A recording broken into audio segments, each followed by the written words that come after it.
And if we want to get the witness back up, do that.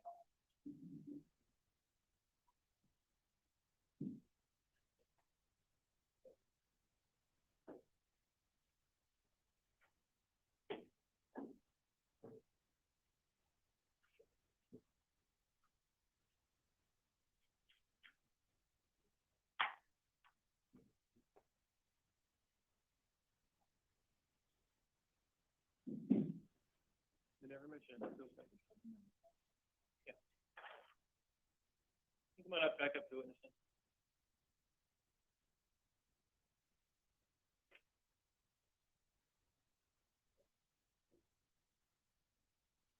And you can see.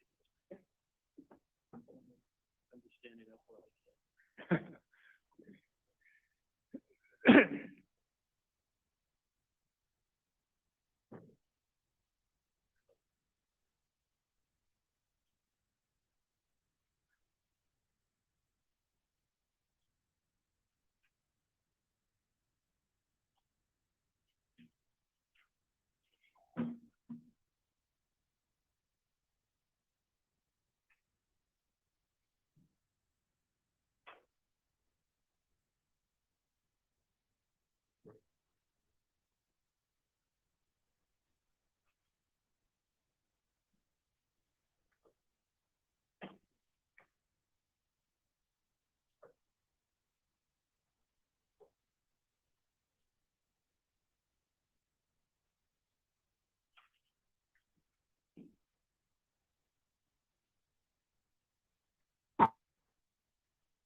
Oh, no, we don't.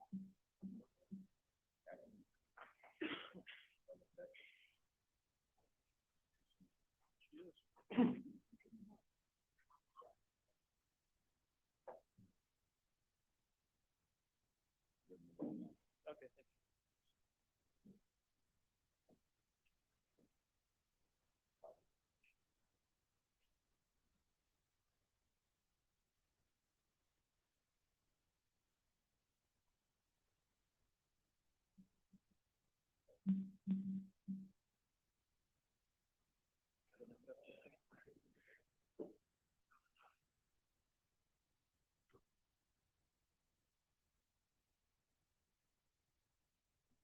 thank you. No, not at all.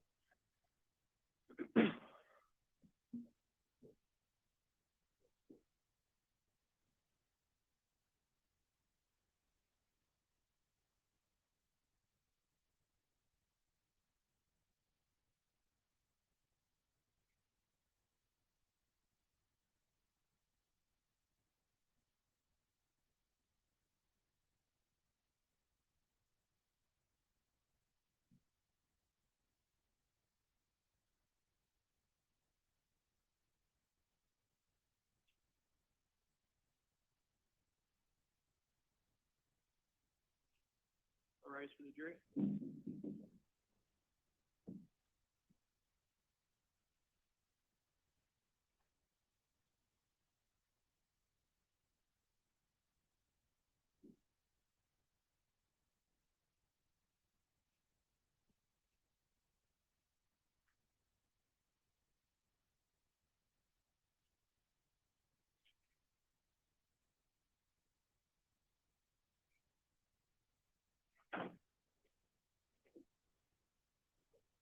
right, we can be seated. Mr. Eichenboom, you're still under oath, so you can finish up, Mr. Moran. Sorry to hold you up, sir. I think this will just be a few minutes.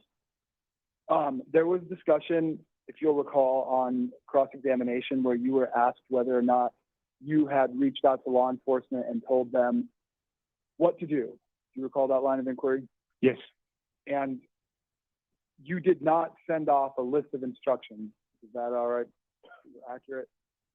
I had no communications with law enforcement, no.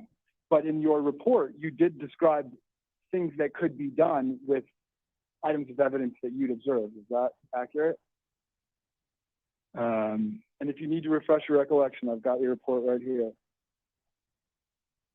So Yes, please. specifically, did you, after taking pictures and using an alternative light source, so you used something called IR and ALS? Yeah, ALS stands for alternate light source, IR stands for infrared.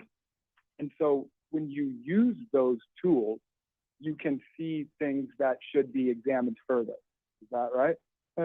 Yes, as I said before, yeah, maybe I translated wrong, but it's what we call suspicious stains in Dutch, or translators from Dutch. So suspicious, and then that could be investigated further if you see something like fluorescence. That could be body fluids, or the adipocere.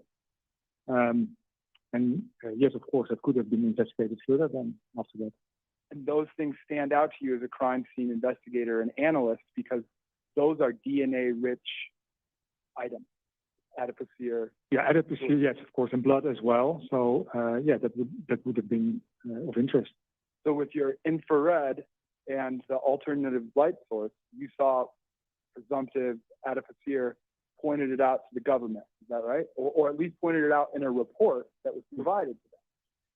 Yeah, so the report was made for the public defenders, and I don't know if the prosecution did get that, but if they did, then yeah, that's possible. One of those items that you pointed out to the government or put in this report showed fluorescence that could be adipocere was the shoe, the Nike Air Jordan. Is that right? That's correct. Switch gears a little bit. There was discussion about donors of DNA material and or blood in the living room. You called that line of inquiry? Yes. There's nobody who can say which donor donated blood and which donor donated another type of cell material. Is that right? Just based on the DNA profile, I don't know if it was explained, but the DNA profile is just a bunch of peaks, and you get one allele from your father, one peak from your father, one from your mother. In a mixed profile, you get more, and then it's very difficult to estimate who donated what type of cell material. And in order to do so, so blood was determined. Let's assume that every stain contained blood. Then if you have a mixture of DNA, then there is another source. That could be blood as well, but it could also be saliva, semen, touch DNA, skin cells, mucus from the nose. So then, yeah, it's without further investigation, it's impossible to say something about it. Sometimes you can do more presumptive tests, for instance, for saliva. If you get a positive test for saliva, then you can say, okay, there's one source of blood and one source of saliva in the stain, and that will help you clarify it.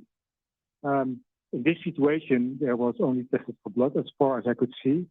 And then with the mixture profiles, then it's very difficult to find out who donated blood and who donated some other cell material. So based on what you've been able to review, we know there was blood, but the rest of it, we can't say whether it's saliva, semen, sweat, skin cells, nose fluid. Yeah, that's correct.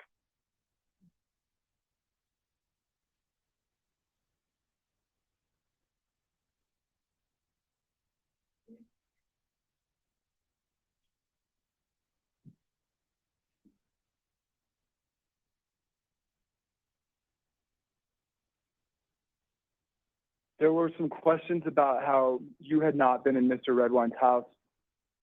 Yes. The disappearance of Dylan Redwine, if it was in 2012, was long before you had any involvement in this case. Is that right? That's correct. And not working as law enforcement or as closely with law enforcement anymore, you don't get into crime scenes as quickly because that's something police do? Well, we actually get into crime scenes, but of course, in the way we work now, it's always after police. So after the crime scenes are released and still intact, we go to crime scenes. Sometimes, a couple of times, it has been a matter of days or weeks.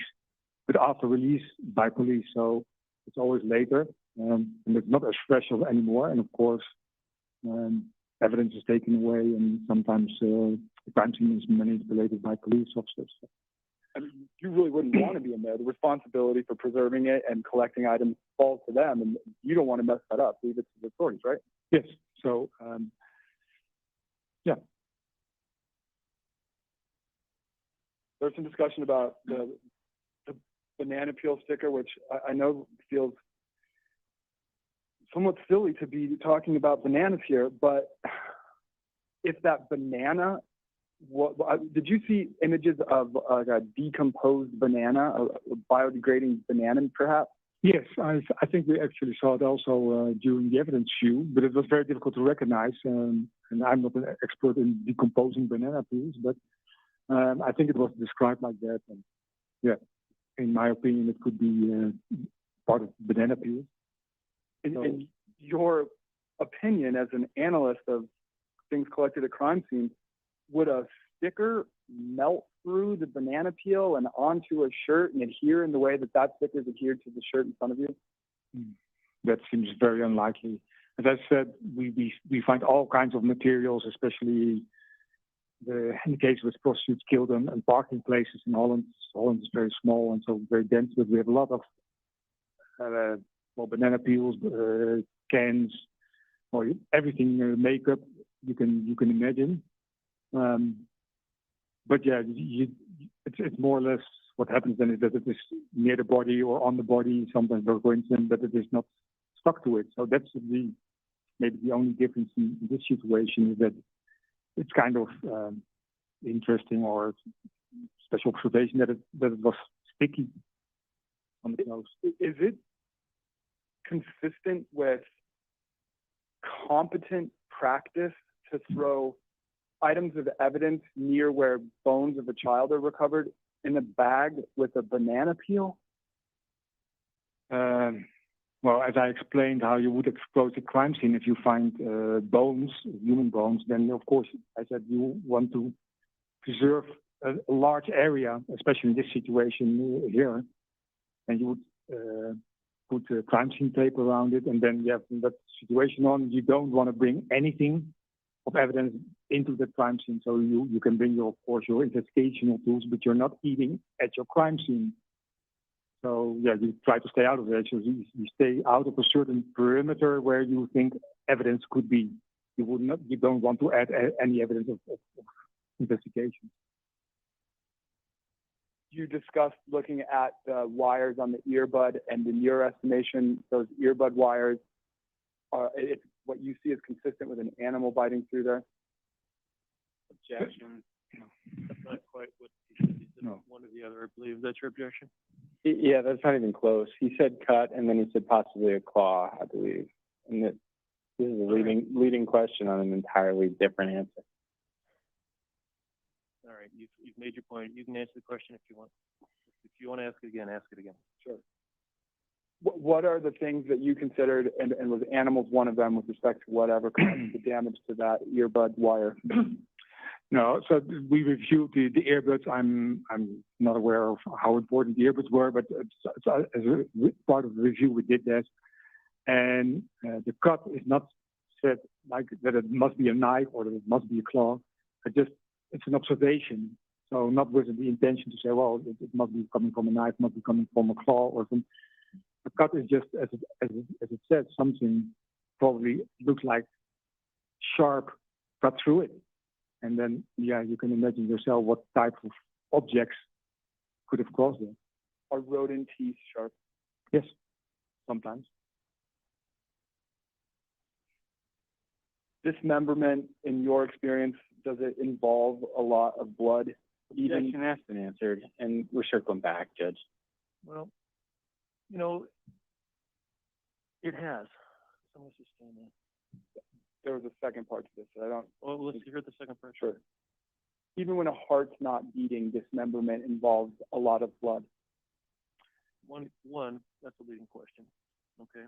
If you want to ask it differently, I'll let you ask it. Needing to be conscious of time and asking it that way. Anyway. If a human is deceased and there's dismemberment, what would you expect? Well, go ahead. Okay, so, yeah, we talked about the heart not beating, so blood will not be squirting out of all kinds of injuries. If the body is not deceased or the person is not deceased for a long time, blood will be fluid. So if you start carving up the body, and carve it up, then blood will still flow out. It's due to gravity. And there's always blood, depending on the type of crime, of course, the blood concealed in the heart itself and in the lungs, depending on the injuries, but there will be blood flowing out of this body. Yeah, and during dismemberment, there are unfortunately several cases of those. There will flow out a lot of blood, and the dismemberment case I did, they take him to the bathtub, and then we find in those areas, you find quite a lot of blood. Recommend, thank you. I appreciate your time. Any questions from the jury? Can this witness be excused? Yes, Your Honor. Yes. Okay, oh, there may be a question, I'm sorry. This one was too fast.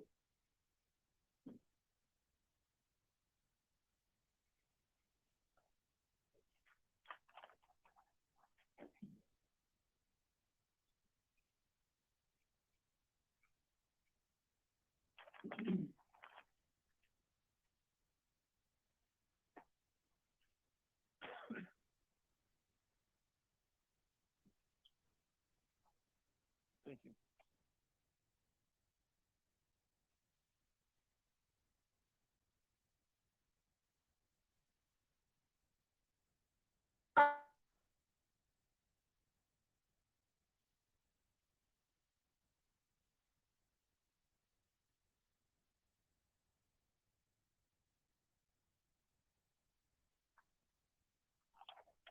Okay, we have a question, excuse me.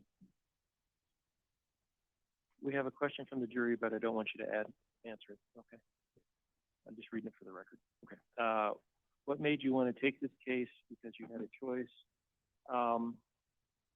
We're not sure where that answer could lead to, and it could lead to a bunch of things that aren't admissible, so I'm not going to have that question answered. So with that, can he be excused?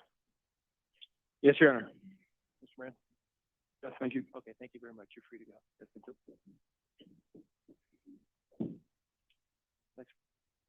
Next defense witness. Your Honor, the defense calls. You good? Angela Lee, please. Yeah.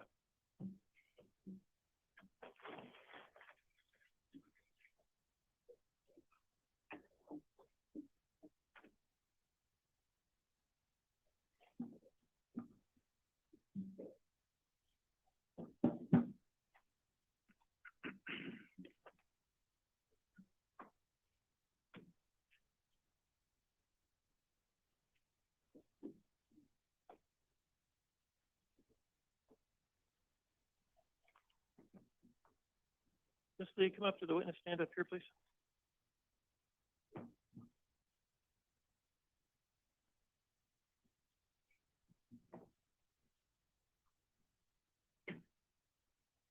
And please raise your right hand first, then. Do you solemnly swear or affirm under penalty of perjury the testimony you're about to give is the truth, the whole truth, and nothing but the truth? Yeah. Thank you. Have a seat. Thank you.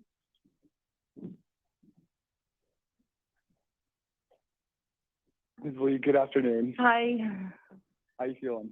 good, how are you? I'm okay. Thank you for asking. Would you please state your first name and spell your last name for the record? Sure. My name is Angela Lee, and my last name is spelled L-E-E. Ms. Lee, where do you live? In Bayville, And how long have you lived around there? all my life. Will you tell the jury what your job is? I work for the Postal Service, and I've been there 21 years as a carrier. Are you familiar with a postal route that takes the postal worker near County Road 500? Yes, I've, been on that route for about almost 17 years.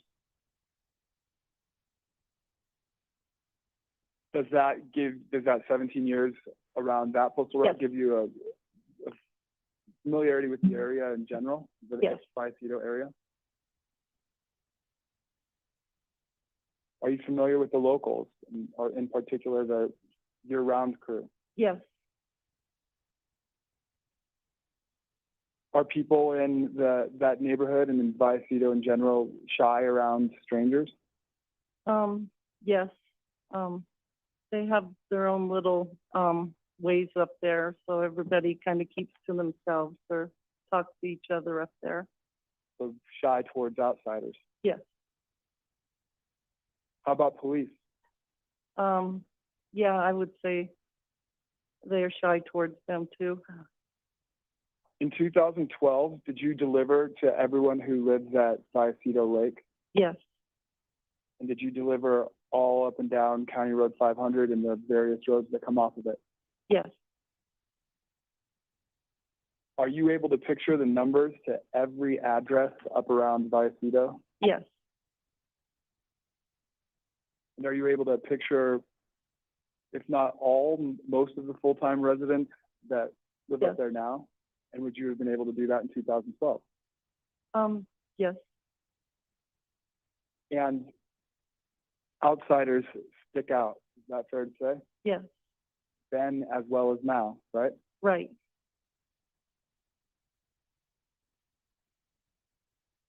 And Ms. Lee, I think it's probably obvious to everyone by your demeanor, but is it fair to say that you're a private person?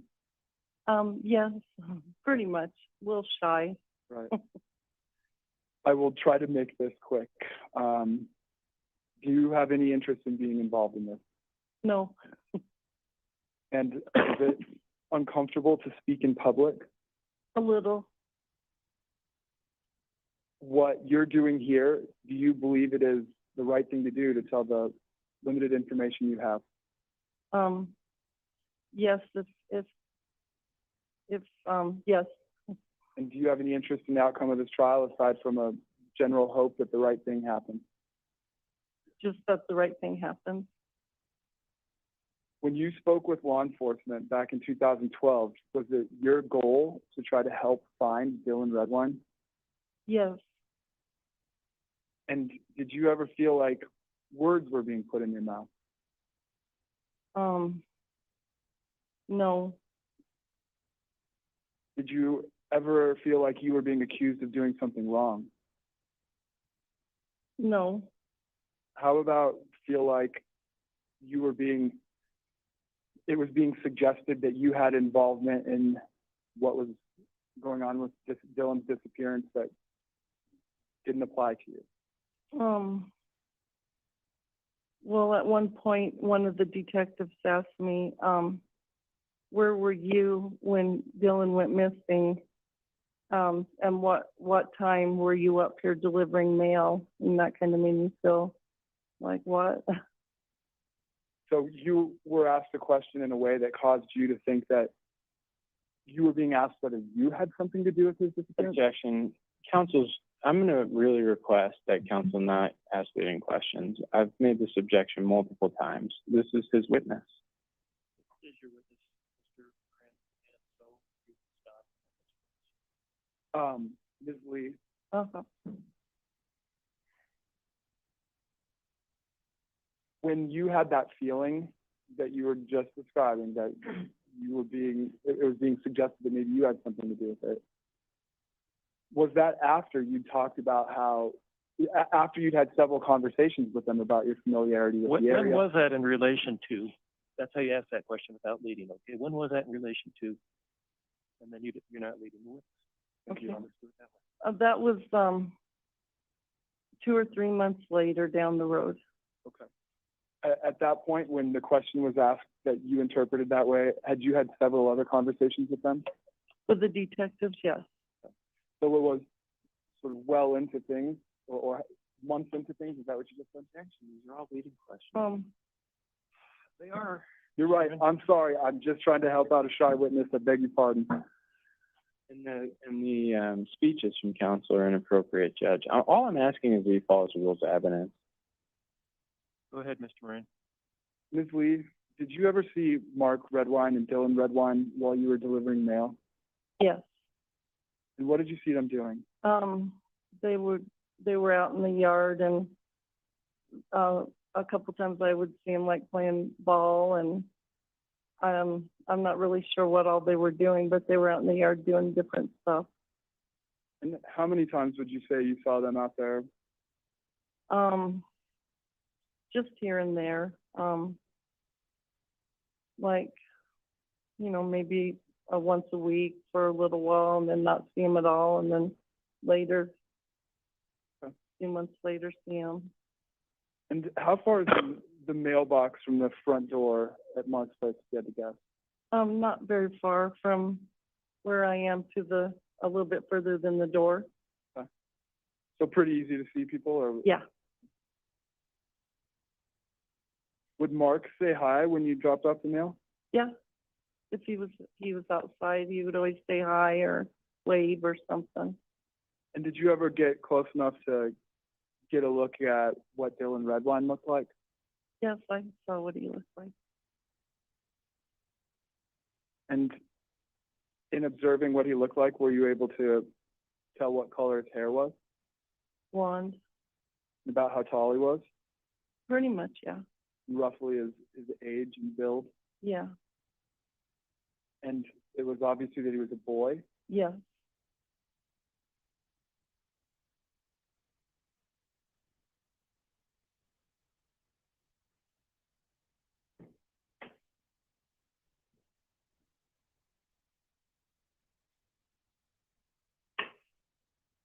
Permission to approach? Yes.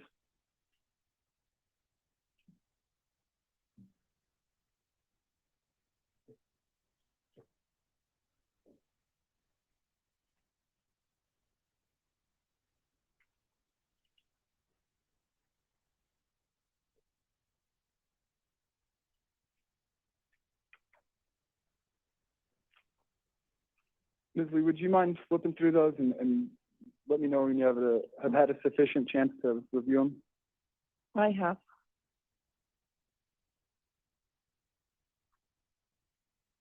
And have you seen each of these images before?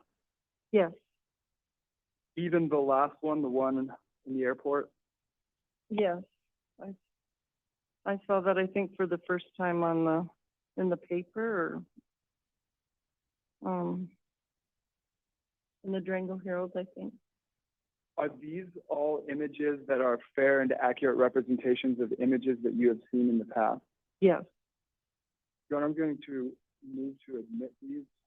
Well, one, I need to know the numbers, and two, I'm not quite sure that fair and accurate representations of images you've seen in the past. I don't know where you're going with this, Mr. Johnson. There's no foundation, Judge. Okay. What? So we'll table 1255 for the moment, and pages 1145 through 1147. If you look at those, and I know we speak a different language in here, but at the bottom right, you'll see some numbers. And the first one I want to talk with you about is 1145. Okay. Can you tell the jury how you became, or how this picture was shown to you? Look, I'm sorry, let me ask it this way. You've seen this picture before, as you testified, right? Right. And was it shown to you by an investigator, Goldbright? Yeah. And when she showed you this picture, was she asking you if this is a child you had seen? Yeah. And when she showed you this picture, was it this exact picture? I think so. And it was the subject of a conversation that you had with Investigator Goldbright? Yes. And this is a fair and accurate representation of that exact same picture Investigator Goldbright showed you? Yes. Move to admit 1145. Mr. Johnson? May I applaud you on 1145 and 1146, please? Well, 1145 for sure. Do you care about 46? There's the same process. Let's get it done. Go ahead. Okay. Good afternoon, Ms. Lee. Hi. Thank Good you for being afternoon. here. Have you testified you've seen 1145 and 1146 before? Yeah. Are these the pictures that you positively identified as the children you saw on November 19th of 2012? He's gone right into cross-examination. This is not, Isn't this for us, Mr. Johnson? I'm asking her what these pictures are, Judge. She was just asked about them. If they are what I think they are, I believe that I will have no objection to admitting them. He referenced that the detective showed them to her. I just want to ask her if those are the same pictures she positively identified. Permission to You can ask that on cross. Do you have any other board?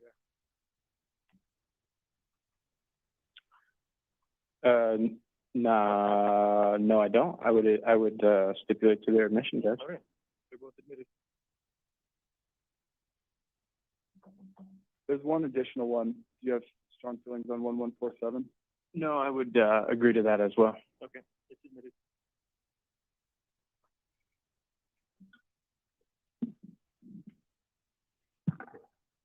Permission to publish 1145? Yes.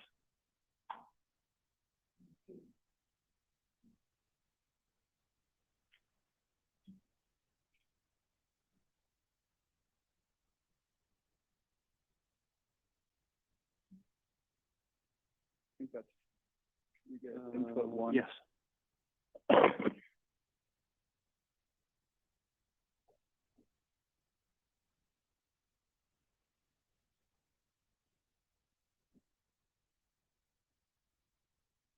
Ms. Lee, is this the same 1145 that you have in front of you? Yes. And is there something that you are comfortable saying with 100% certainty about this child? Yes, that isn't the boy that I saw walking. Okay. So Um, I want to orient the jury a little bit to what that means. okay.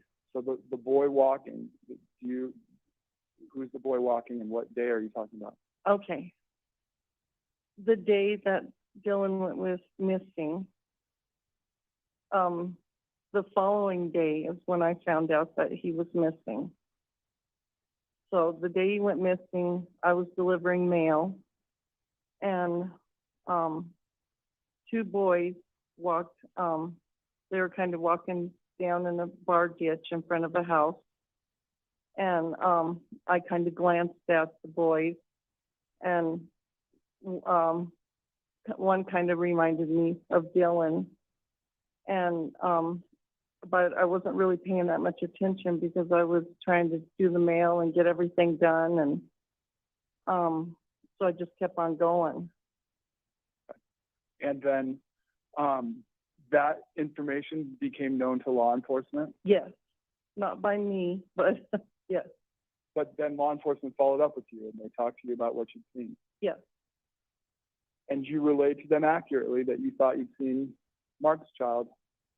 the boy kind of reminded me of Dylan, but I couldn't be, for sure, because I just barely glanced at him. Sure. Did I understand that right, that they walked in front of the mail truck? Well, they walked I'm on the right-hand side of the car, so they walked on the other side and up and around the bar ditch. So the side closest to the window of your vehicle or the window you're driving at? Not the window I'm driving at, the other side. What was the length of time that they were walking in front of the mail truck?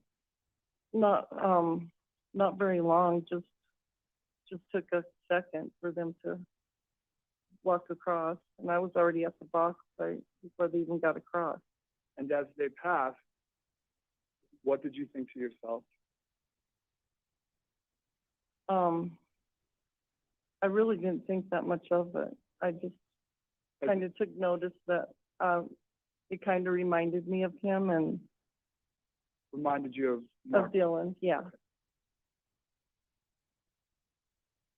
But was there one thing about the children who walked in front of you that really stood out, particularly their gender? Well, I knew they were both boys. I mean, I have boys and I have grandsons. And I even, the house that I was at, the man even saw the boys walking across too. And later I talked to him about it and he said, we kind of argued about, well, no, this one was taller than this one, If I could publish 1146, Ms. Lee, you're familiar with this one as well, right? Yes. And there's one thing, is there something that you're comfortable saying with 100% certainty about this child? She's a girl. And is this one of the children that walked in front of your postal service vehicle? No, I saw two boys. So you mentioned that you've raised boys. Yes. You know what, one more picture before we move on to that. 1147, please. That's the one with that. Do you see that this child in this image is wearing a backpack? Can you see the backpack straps? Yes. And those backpack straps look like a pair of Vans sneakers, Yes. and that sort of stands out. Did any of the children you saw pass your vehicle have a backpack that looked like that? Not that I can remember, no. I think they were dark backpacks. And I think I would have remembered a checkered. So, as I was mentioning, you said you've raised boys. How many? I have, I have two sons, and then I had all their friends. And then I have two little grandsons. The picture of the little girl that I showed, would you characterize that little girl as a tomboy? Yes, The first one or the second one? second one. But you're comfortable that what you saw was not a tomboy, it was a boy? It was a boy. Are you able to tell the difference between a 13-year-old, a 14-year-old boy and a 10-year-old girl? Yes, Were the boys you saw older than the two children I just showed you pictures of? no, they were about around the same age.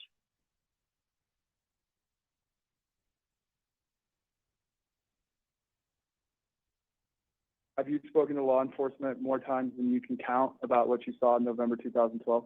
Yes, Have you spoken with the Federal Bureau of Investigation, yes.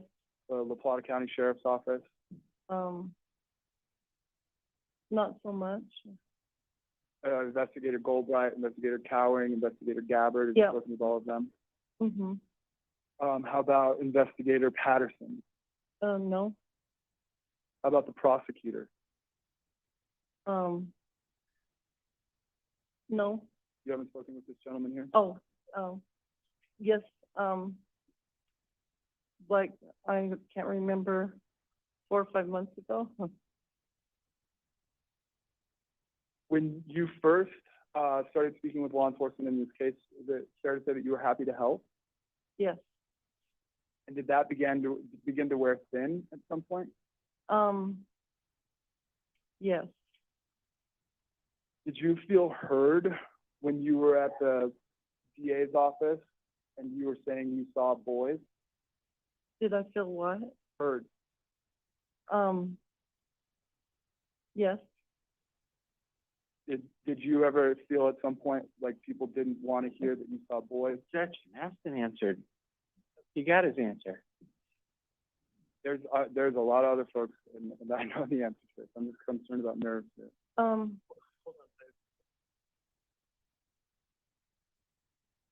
You know, I'll let you ask the question once or twice, but that's gonna be pretty much it. So you can ask the question again and you can answer it. Have you repeated, as you've been asked about this, that you saw boys? Yes, Tanya, the detective, I told her over and over and over that I saw two boys walking, and there was even, the man that owned the house, that he saw the same two boys I did. We discussed that. And she went on and on and on. Are you sure you didn't see a boy and a girl? And I said, no, these were two boys. And she said, are you positive you didn't see a boy and a girl? Because this girl tucked her hair in her hat, and I remember her telling me she can look just like a boy. And I said, no. She said, well, let me show you some pictures. And after arguing about it over and over and over, I was just done and I said, okay. That's who I saw then. Before you had that moment where you just said, okay, Uh-huh, and agreed with what they wanted to hear, yeah. was that after? Did that conversation happen after you had been asked where you were when Dylan disappeared? Yes, And what were you doing on the 19th? I was working, I'm not- up at Vicedo, delivering mail. So, and to be more specific, November 19th, 2012, you remember you were delivering mail that day. Yes, And everybody got their mail that day. yes. Did it seem, or is it pretty easy to verify if you were doing your job on the 19th? Yes, Did you find it frustrating that someone would question what you were doing that day, given that it was easy to verify? yes. Did you take offense to that? A little. But I think I had just had enough. I saw two boys and she, Tanya insisted I saw a boy and a girl, and I just finally said, okay. Were you told you were wrong? Yeah, that I could be wrong about them, yeah. That, 'cause the girl tucked her hair in a hat, but I know boys, and I have a daughter too. Did you start to question yourself? No, But suffice to say, you just didn't want to be around these questioners anymore. right.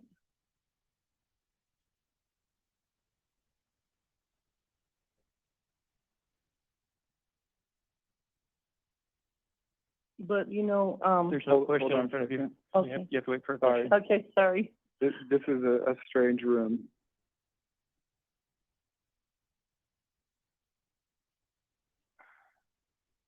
Do you recall someone asking you, do you think I know more, or do you think you know more than I do? Yes, Tanya. Did you? Well, she, told me that, she was a detective and that she knew a lot more than I did. And I said, well, I know that, I know that, but I'm just trying to help. And, she said, oh, yeah, I'm the one that knows everything, but if she knew everything, then why did she keep asking me everything? This I can help with because I have some documents from back then if I need to refresh your recollection. But do you remember that you spoke with Tanya Goldbright on March 4th, 2013? I spoke with her so much, I don't remember the date. Okay. Yeah, How about, do you remember speaking with her on March 6th, 2013? I probably did. I don't remember Do you remember speaking with conversations or anything, but her on March 7th, 2013? probably. How about on a second occasion on March 7th, 2013, when you and your daughter went to the sheriff's office? Do you remember that day? Yeah, I remember that day. And then after you went to the sheriff's office, did Tanya Goldbright come to your work?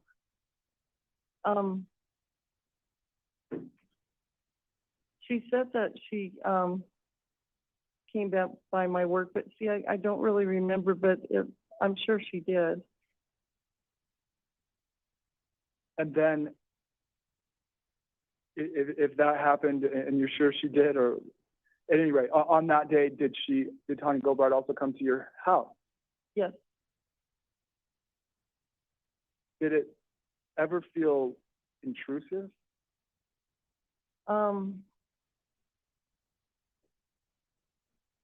Or I can ask it a different way. Was it rude or scary? Was any of that feeling no, experience? no.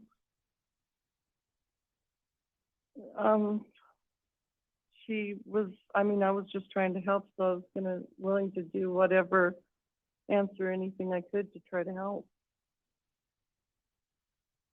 Ms. Lee, please forgive me. These are unpleasant questions to ask, but Did you say something to Tanya Goldbright about the picture she showed you that you regret?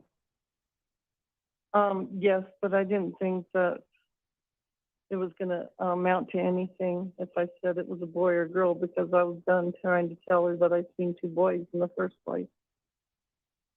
When you finally just said yes, did you act in a way that would have made someone watching you think you were relieved? Yes, I was very relieved. Relieved to just have this behind you? Yep. And did you say that one of the kids in the photograph was who you saw? No. Or I don't remember saying that. If you did say that, was it, why would you have said that? Objection. Been asked and answered, I believe.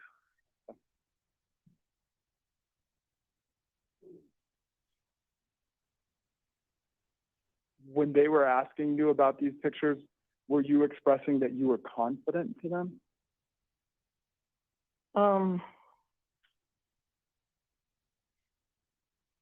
I think they took it as I was confident in it. I just wanted to kind of have it be over.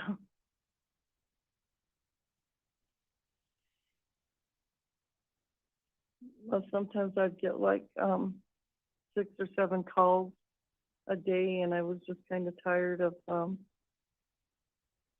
trying to.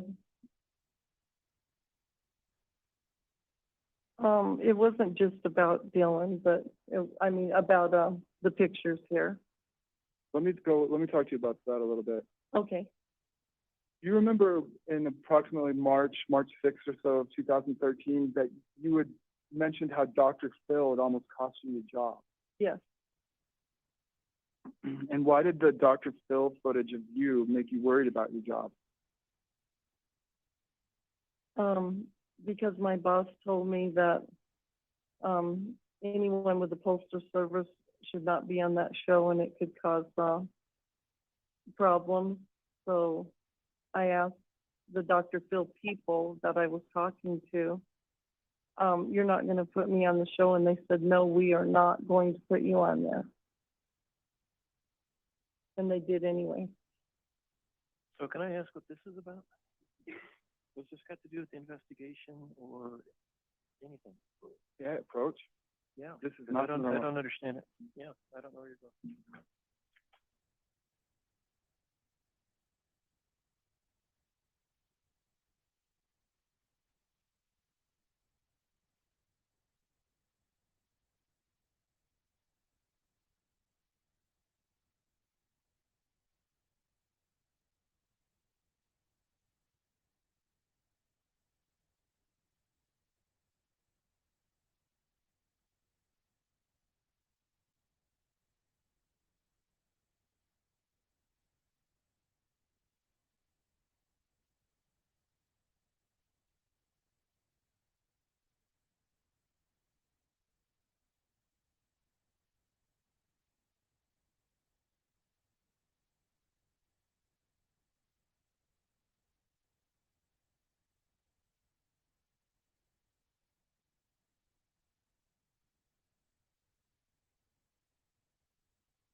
Go ahead, Ms. Rain.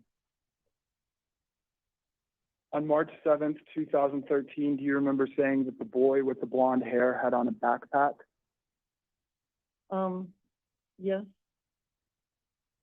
And was it a satchel or a backpack? backpack. What color was the hair of the boy that you thought was Dylan? Blonde. What top was he wearing? Do you remember? No. Whose house were they near? Do I say the address or the name? The name.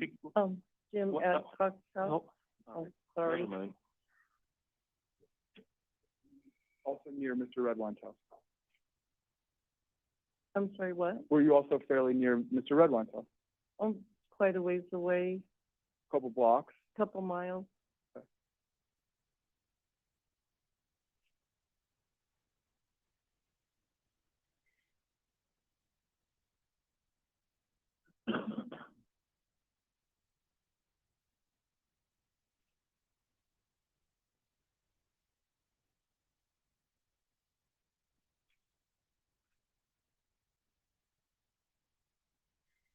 Do you remember later that March getting another phone call from Tanya Goldbright?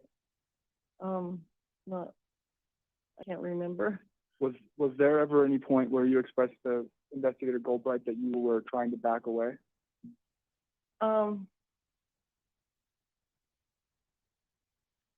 No, just, no, because I was trying to help any way I could, but, just after like 3 months, and then I tried to back away, yeah. And did you at some point feel like you had to tell law enforcement that I don't really want to be a part of this anymore? Well, it was kind of like telling them because of the pictures. I said, okay, but yeah, if that's what you think I've seen, yes. What does it mean to a postal worker to know someone from the box? They're just a customer. I mean, a nice customer. We say hi to everybody and deliver their mail. Was Mr. Redwine somebody that you knew much beyond the box? No. At some point, did you have conversations with Mr. Redwine after the disappearance of Dylan? Just when I put the mail in his box, I'd say everything going okay, or, just small talk. Have you ever had any reason to cover for him? No.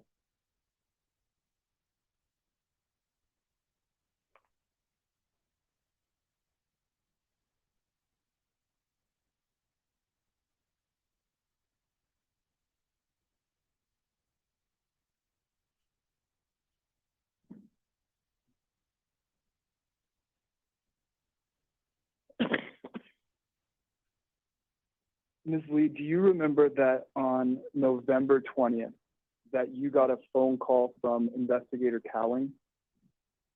November 20th, Yes. of what year, please? 2012, pardon me. Yes, sir. I'm not sure why he's impeaching the witness, but this is his direct exam, and he should be asking her questions.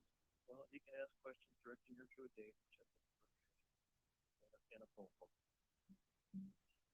Ms. Lee? Yes. And so that was, what was the day of your first interaction with police? The day, after Dylan went missing. And would you disagree if I said that was November 20th, 2012, that you spoke to police? No, I agree. If you don't, I can show you your No. reports, refresh your recollection. That sounds right? Yes. And where were you when you got that phone call?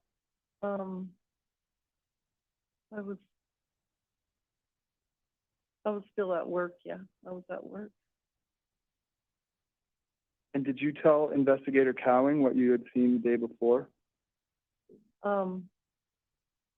Yes. Do you remember telling Investigator Cowling that Dylan Redwine was wearing a black backpack? Yes. Leading questions, Judge.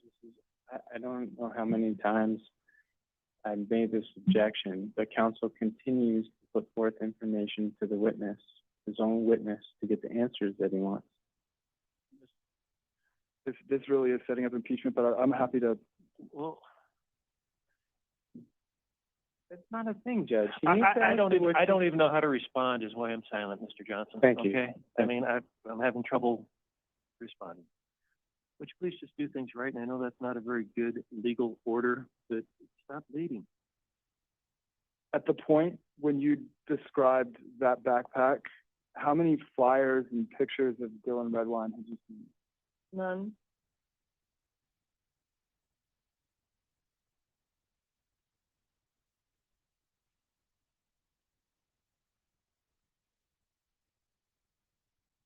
Was Investigator Cowing attentive when you spoke with him?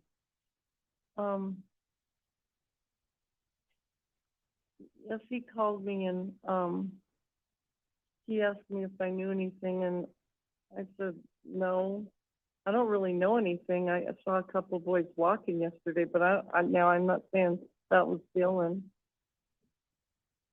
When you spoke with Investigator Cowing, were you telling him the truth? Yes. And was there anything at the time to suggest to you that he was not listening to what you said? No, it was a short and brief talk on the phone, and then Tanya came straight to my house and with another detective.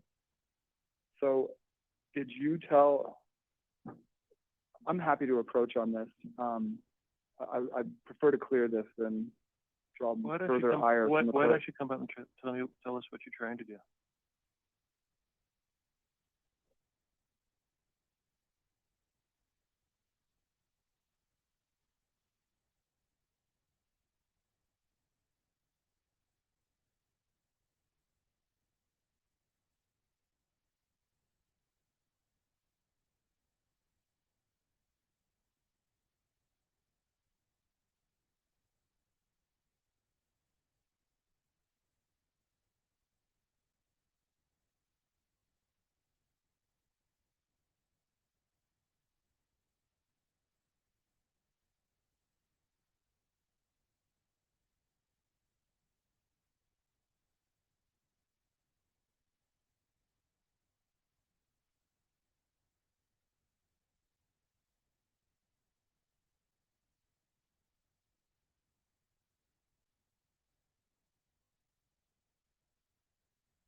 Go ahead.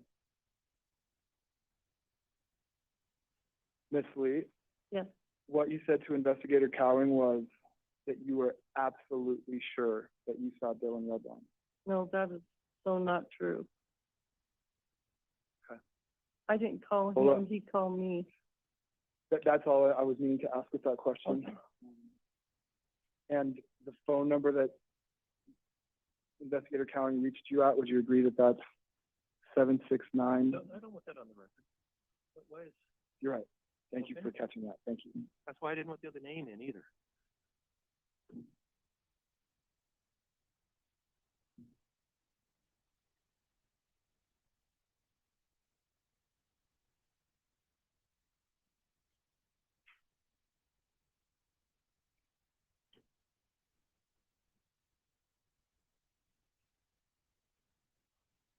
Do you remember, in speaking with Investigator Cowing, that you said that the boys that walked in front of your vehicle looked at you? I might have said that, yeah. And it's true that you looked at the boys? I glanced at him, yeah. Just for a second, I was trying to work. And when Investigator Cowing says that you had to wait for them to pass in front of your vehicle, is that right? They were kind of like in the bar ditch, so it only took a second for them to walk this way while I went this way. And what's your take on Investigator Cowing saying that you thought to yourself, oh, there's Mark's son? Is that true? No, I said, he kind of reminded me of Mark's son.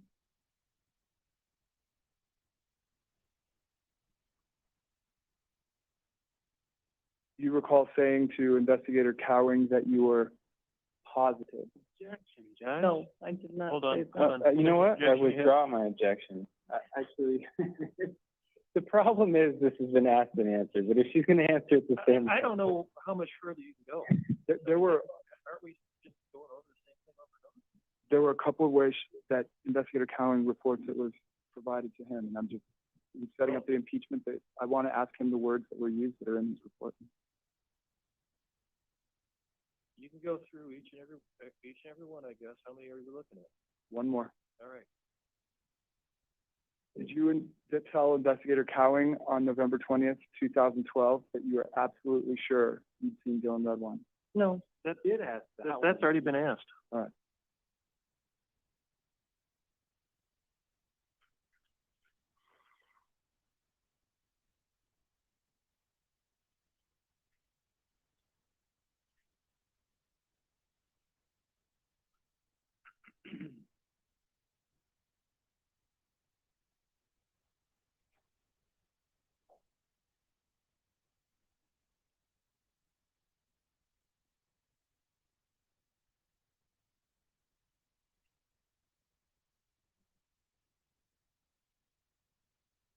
Do you remember meeting Mr. Redwine at the box in 2013 and observing his demeanor? Section of relevance. Mr. Moran? The prosecution has repeatedly sought to assert that he didn't really care. All right. I think he,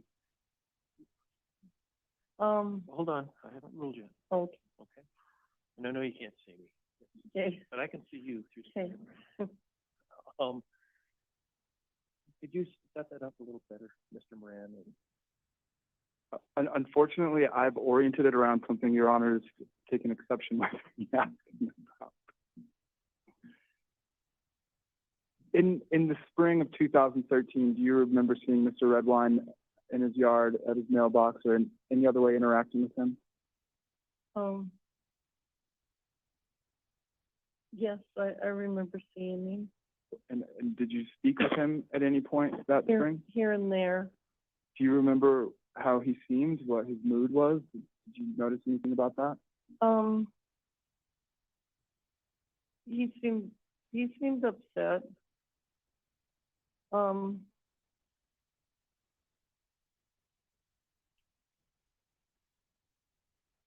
His mood, I don't know, I wasn't really around him too much, just saw him at the mailbox for a few minutes here or there, you know. But he seemed like he was upset. Miss Lee, in the many years that you've been driving for the Postal Service up there, have you observed bad driving? Section of relevance. Hold on. There's an objection. And if you're trying to establish that something happened accident-wise, you've got no basis for that. I mean, it could have happened, but she doesn't know anything about anything. So I agree with relevance.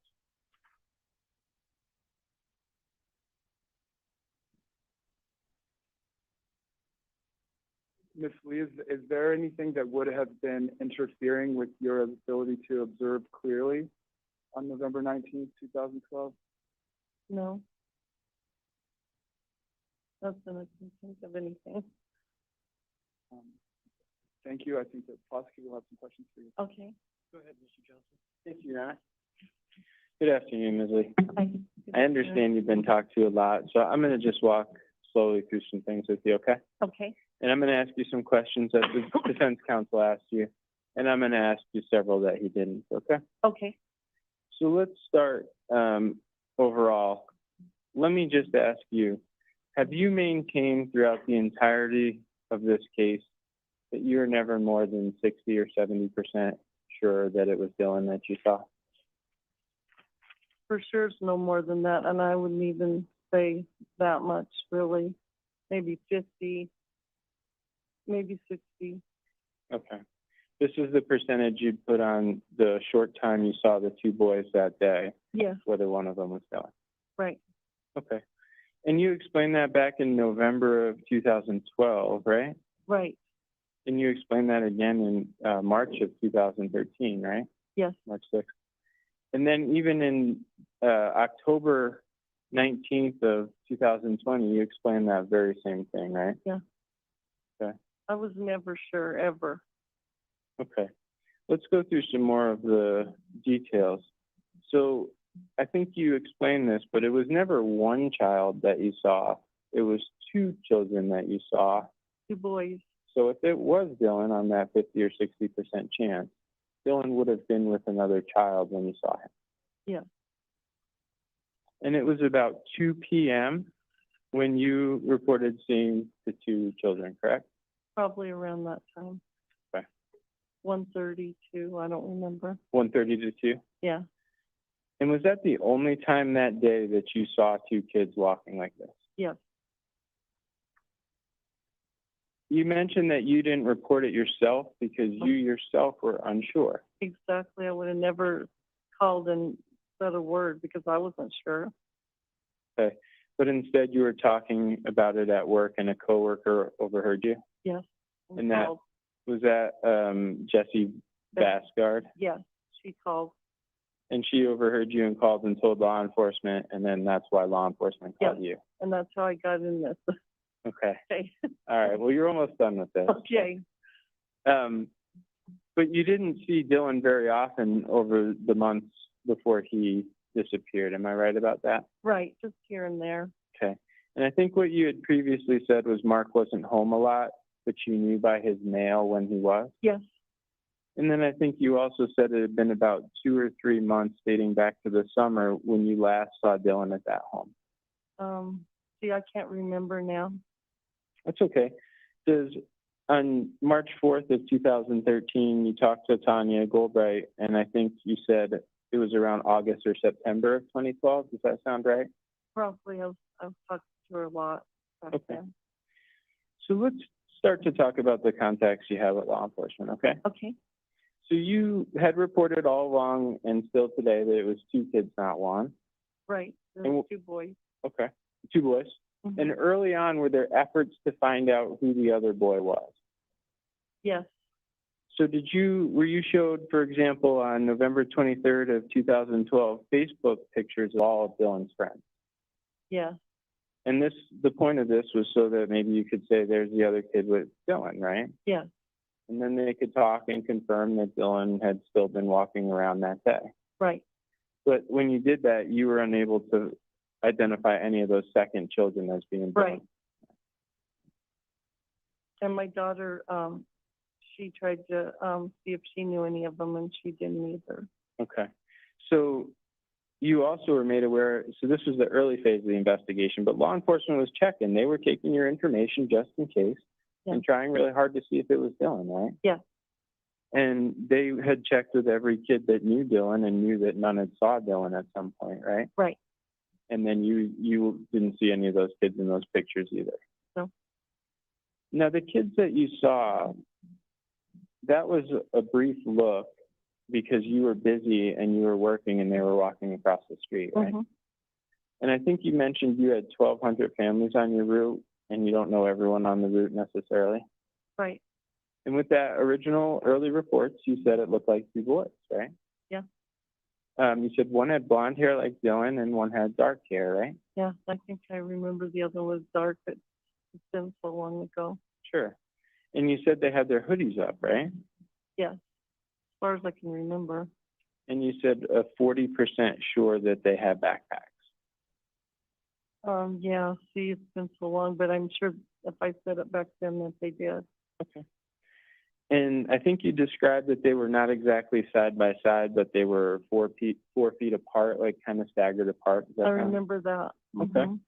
And they were heading north on 501 by the Vallecito Market, right? Right. And I think you already testified that's a couple miles from Dylan's house. Yeah. So that you saw them, Mhm. you waited for them to pass, and then you went on and continued delivering mail. Right. And when you looked at them, they looked at you, so you knew that they saw you as well. Mhm. And We need yes or no's, okay? Okay. Oh, okay. Yes or no? Okay. yes. Yes. And then you didn't have any kind of conversation or waving, but you had kind of seen that you saw them, they saw you, they crossed, and you kept going. Yes. Okay. We talked about the focus on Facebook for the other kids. After you knew that you couldn't identify the second child that had been with Dylan and that police had talked to all of Dylan's friends, then did the investigation shift where you started to look at who could possibly be different kids? No, I never. Wait, can you repeat that? Yeah, my question might not have been a good question. So we talked about how early on you were looking for the second kid that was with Dylan, right? Yes. And when you realized that none of these pictures of any of his friends in the area were that kid, and law enforcement had talked to all those kids that hadn't seen him, then did it change to possibly these are two other kids?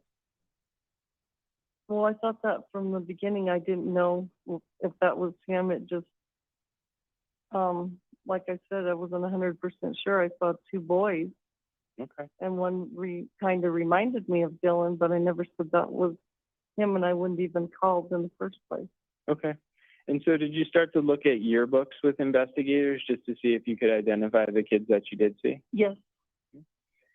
And as you looked through the yearbooks, were you unable to find the kids in the yearbooks either? Right. All right. Then did police eventually show you pictures of two kids that had seen you at the same date, time, and place? Objection is to the form of that question.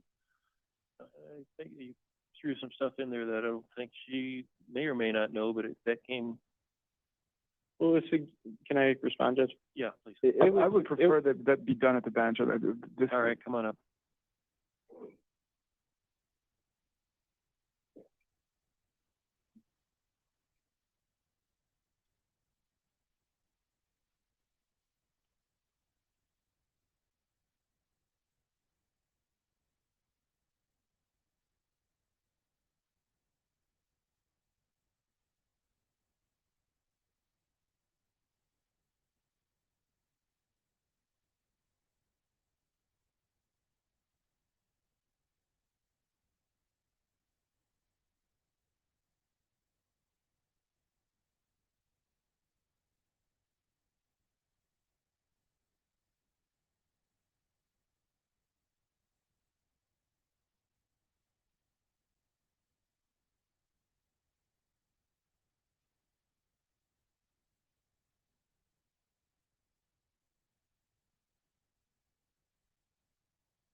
Go ahead. Thank you. So, Ms. Lee, you were eventually showed pictures of two specific children, right? Yes. And were you made aware by Investigator Goldbright at some point in time that there was a reason that she was showing you these two pictures?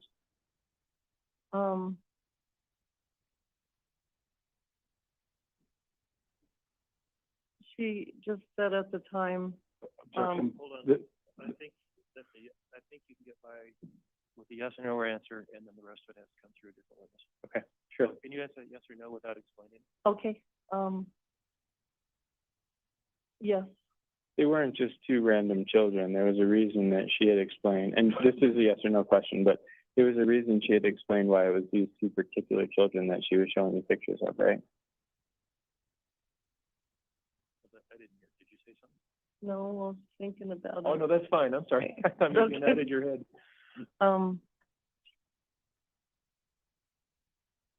That's a tricky question, but okay, yes. I don't mean it to be a tricky question. It's just that I can't have you explain it because it's in the Okay. rules of evidence. So, Okay. So those photos of the two children that you saw, was one of those children Morgan Crawford? Yes. Okay. And he had, Hold on. What's your objection? Foundation. I Okay. think you can ask it differently. sure. Did you know Morgan Crawford? Just as the kids that I would deliver the family packages and mail to. Right. When you talked to Tanya Goldbright on March 7th of 2013, did you explain to her that Morgan Crawford was actually a kid you'd mistaken for Dylan before? I don't remember that. Would it refresh your memory to see a copy of the report? You can show it to me again, yeah? Sure. Sure.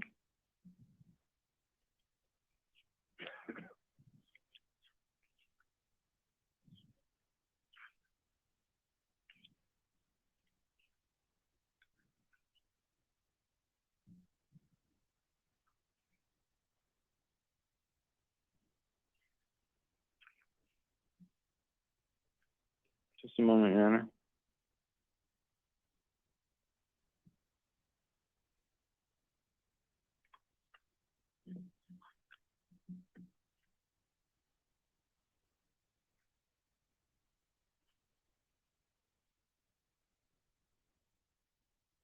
I have page 370 of discovery for counsel reference.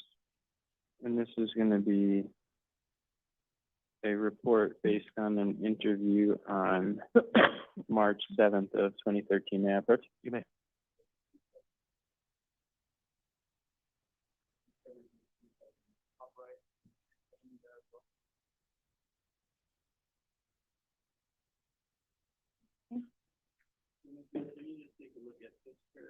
Sure.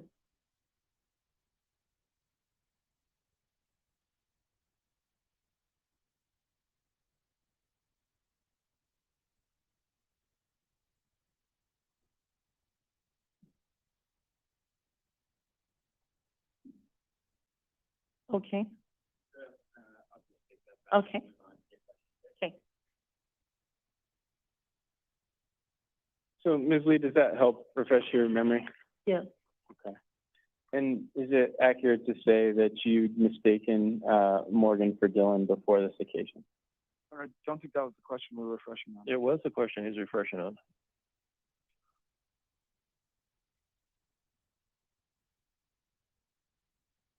You know, I don't remember. I mean, I saw that right now. It's only if you remember, if that makes you remember. If you don't remember, you don't remember. I don't remember All right. That's okay. ever saying that. Okay. But regardless of saying it or not saying it, Uh-huh. do you remember both Morgan and Dylan living in the area? Yeah. And would you agree with me they look kind of similar? Yes. So we're talking about a situation with a hood up, walking briefly, right? But and I'm going to come back to this. I'm not going to force upon you whether it was two boys or not. I think you've been clear. You think it was two boys, right? But with regard to Morgan Crawford, did you feel pretty comfortable that was Morgan Crawford, or that could have been Morgan Crawford based on how he looks compared to Dylan? With their hoodies on? No.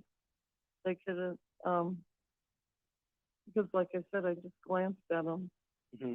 It was definitely two boys, no, without a doubt. Right. Understand. But in terms of the boy that you thought looked like Dylan, do you recall telling investigators you thought that could be Morgan Crawford? I don't remember ever saying that. Okay. Yeah. And do you recall saying that you'd mistaken them for each other before?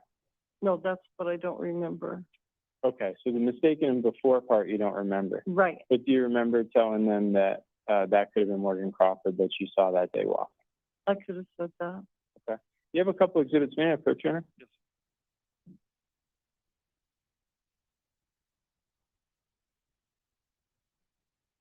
With regard to 1145. Dylan had blonde hair like that, right? Mm-hmm. And he's about the same size as Dylan back then? Yeah. Objection, Mr. Foundation. They're different ages. They're just, Well, I don't understand the objection, Your Honor. I don't either. It's an exhibit that you got in. And this is the same one that you've identified before as Morgan, and I forgot the last name. Morgan Crawford, Your Honor. Okay, but it is the same person. Yes, Your Honor. Okay, then it's overruled. Okay. So that picture right there, he's about the same size, same hair, et cetera. Pretty much, yeah. All right, so when you say 50 to 60% sure in the first place that it was Dylan, and then if Morgan's someone who's also in the area and with a hood up and walking, that's why you said it's because of Morgan. Whenever, oh, is this supposed to be a yes or no, or? No, you can explain this one, I think. Okay, when I first saw the two boys walking, it didn't come across, I didn't think, oh, there's Morgan. I thought when I first saw him, when I glanced at him, I first thought, well, that reminds me reminded me of Dylan, not Right. Morgan. I understand. But let me ask you specifically about March 7th, and let me go into a little more detail about that. So with regard to March 7th, were you shown 11:45 and 11:46, those pictures? Yes, Okay. And do you recall that you positively identified those as the two children that you saw walking on the road? yes, and I told you why. Right, I understand. And then it wasn't just Tanya Goldbright there that day, but it was also another investigator, Yes, Brandon. I think Brandon Dyer. Does that sound right? Oh, yeah, actually, yeah. Okay. And you explained to them that you felt relieved and you were comfortable that that's who these kids were. Nope. And then this morning, did you also look at these very same pictures? Hold on, we didn't get the answer to that last. Oh, Yeah. Oh, I'm sorry. That's what, okay, we're good. Yes, We're good. Okay. And thinking they might be exhibits in the case and just preparing you for possible testimony, did you meet with Investigator Heidel about those two pictures? yeah, he showed them to me this morning. Okay. And this morning you agreed with him as well that those were the two pictures you had positively ID'd. This morning I told him that was the two pictures that Tanya gave me, yeah. Okay. And you reviewed your report. We provided you that just to make sure that it was accurate. And Oh, you, he just showed it to me and he said for me to look it over, and I did. right. Okay. You didn't note anything was inaccurate in there? No, I didn't talk to him. I just looked at everything and that was it. I see. Did you talk to Mr. Moran after that? No. And I want to ask you about, Objection to any further inquiry along those lines. Well, we'll see if there's any further inquiry. there's none. I'm just not privy to any reports, so that's why I'm asking. Well, Nor am I as investigator. Well, calm down. You guys aren't, sometimes you're entitled to reports from the defense is entitled to them, and sometimes not. So just both of you calm down. He's not going there anymore. Ask your next question. Yes, Your Honor. Let me ask you about a little bit more about the area. So you said it would have been 1:30 or 2 p.m. when you saw the two boys, Yes, and that would have been a couple miles from Mark Redwine's home, very close to the market. yes. It would have been on County Road 501 and Mark's house was on 500. Okay. And that's a market, that's a store that would have been open at the time, right? Oh, yeah, And it would have had clerks and customers, things like that at the store? yeah. And then it's an area because of the towers in Vallecito where one would get phone service as well. Now, what, you do get phone service, yeah. By the market. Yeah. You get phone service all over the lake. Okay. So as let me ask you, you were asked a little bit about the Dr. Phil show, so I am going to ask you about that. Didn't the defendant call you and beg you to go on that show for him? No, Do you recall talking to Tanya Goldbright on March 6th of 2013 and saying that he begged you to go on the show? no, he never begged me to go on the show. Would it refresh your memory to see the report or no? Yeah, you can show me the report, 'cause I'm only going to show it to you if it would refresh your memory. Do you think it would? no, because I've never said that. Okay. And did you tell Investigator Goldbright as well that it was Mark that gave the show your number? That could be true. Okay.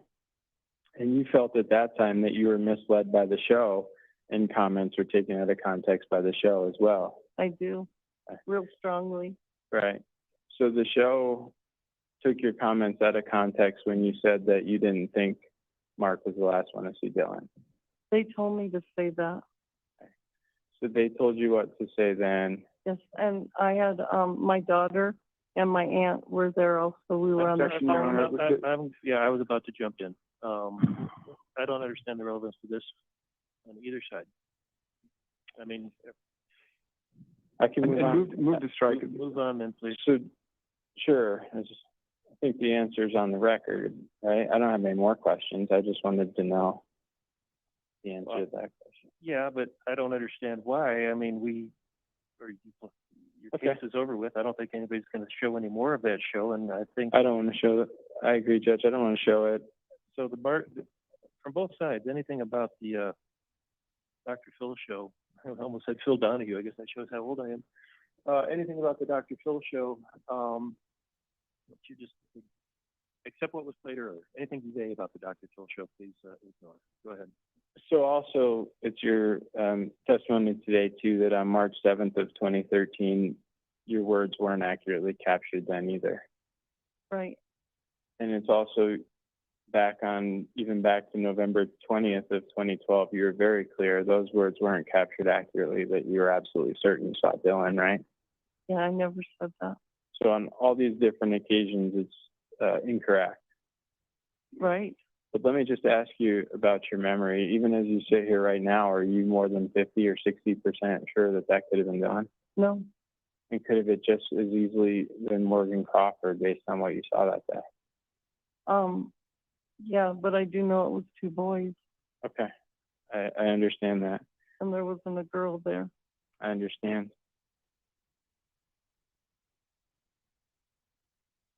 That's all I have for you, ma'am. Thank you. Okay, thank All you. right. Anything else, Mr. Ryan? Yes, sir. And may I put the photograph of Jacqueline back up? Ms. Lee,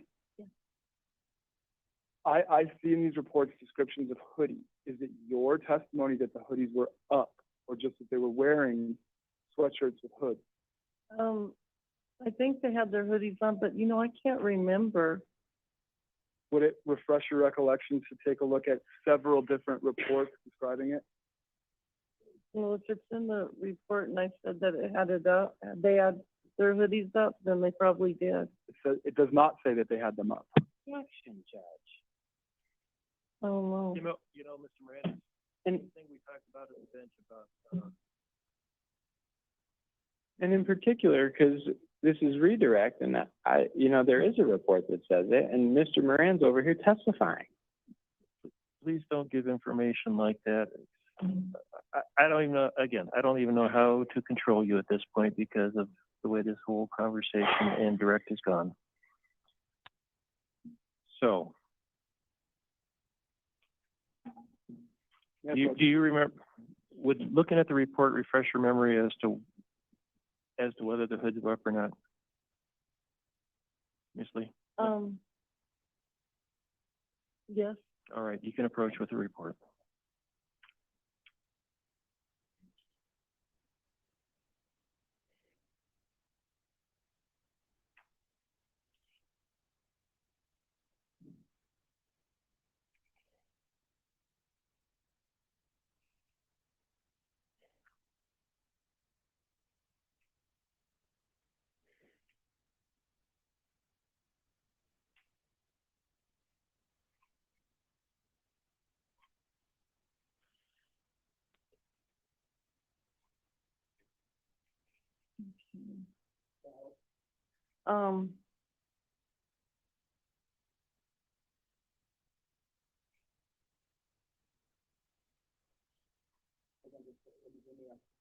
Okay. Okay.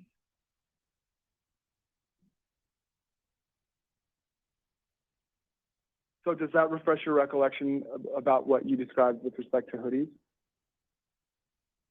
Yes. And did you, That they wore them. and was your description back then, which was closer in time, that the hoods were up? I don't remember. Did looking at these reports refresh your recollection? No. Judge. Oh, well. No. Then we're done with it. We're done Thank with you. this, okay? Just, do you have any other redirect?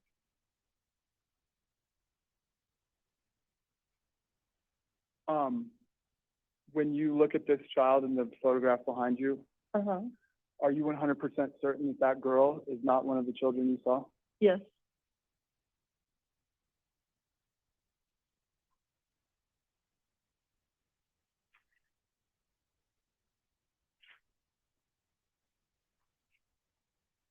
And if you said that that was the child you saw to Investigator Goldbright, was that the day that you were trying to take it back, or, I'm sorry, was that the day you were trying to back away? You've gone over this, that she said whatever Investigator Goldberg wanted to hear, so she could be done with it. That's what she said. So, and that, we're done. Okay? She can be released from, Well, not yet. Do we have any questions from the jury?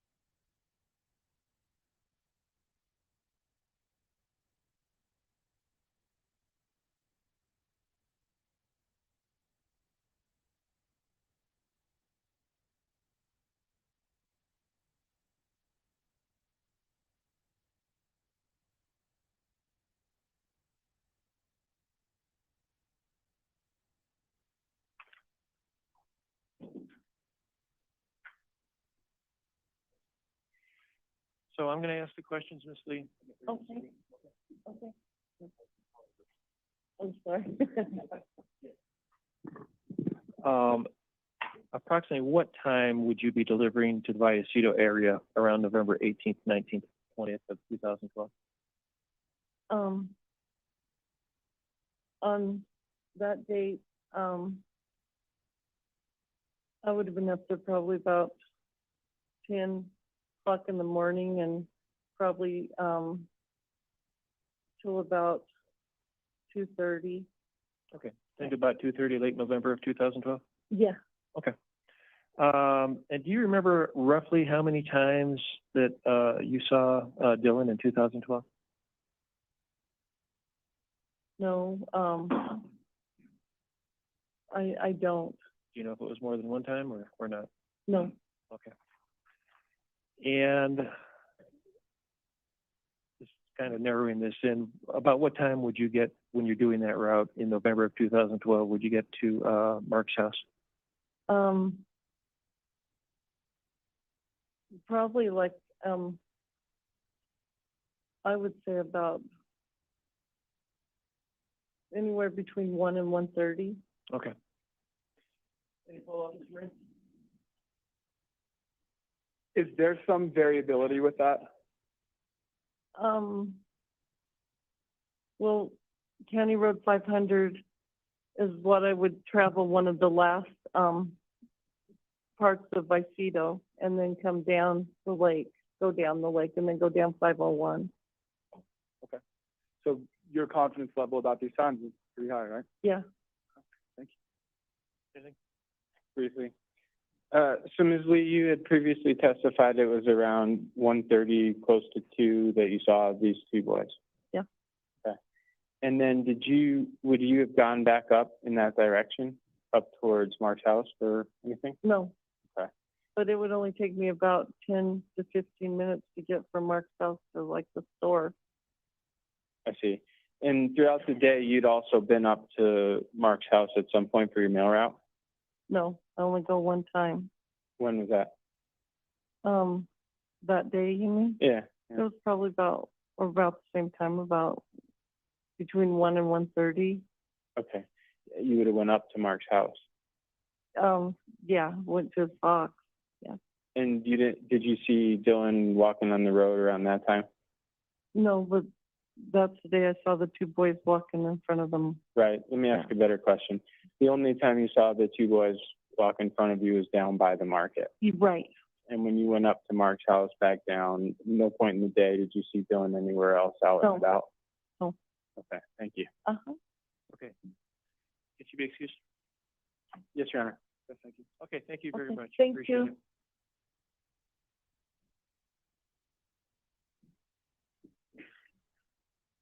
All right, we'll take our, afternoon recess, take 15 minutes, and, please don't talk about the case with each other while you're on recess. Everybody rise and agree?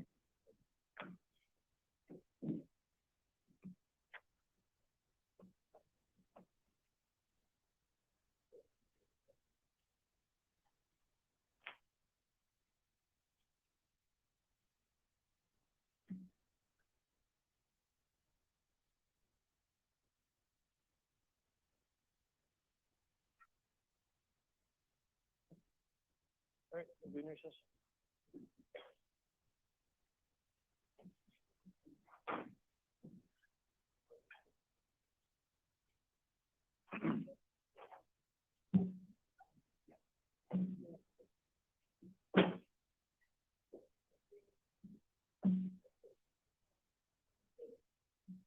We'll be here in 20. What time?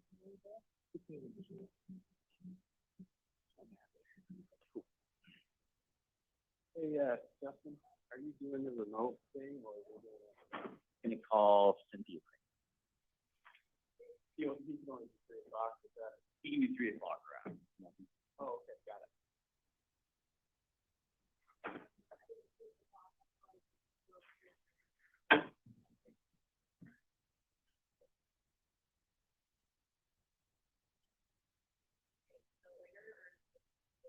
Later. Yeah. I don't.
Check.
For the first part of Cynthia Kramer, I'm gonna ask you guys to project prosecution 340.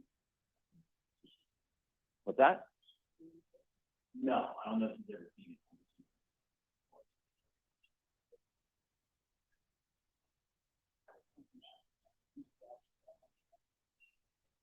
Right.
On to the judge then.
You.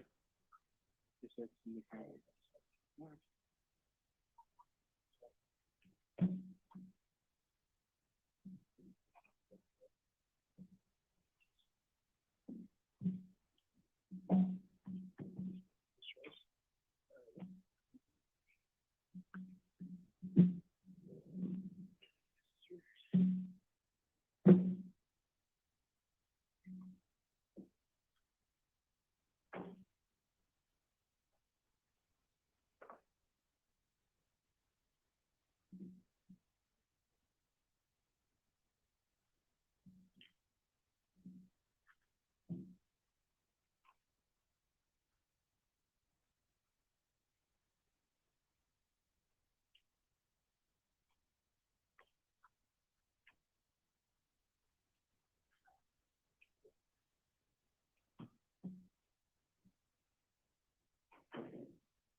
sorry, what? Today's Tuesday. Tuesday's the 5, somebody has a class.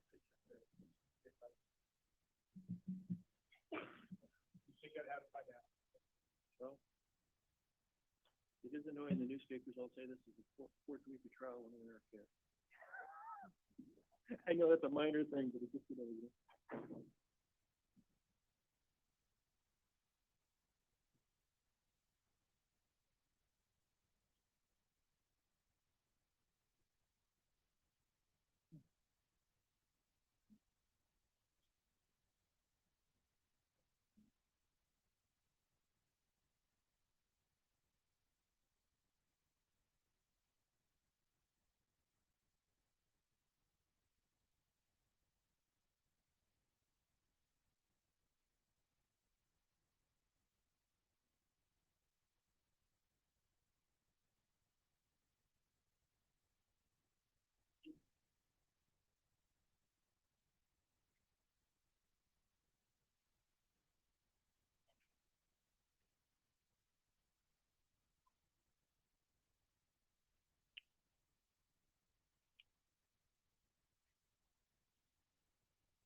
All right, so Jerry?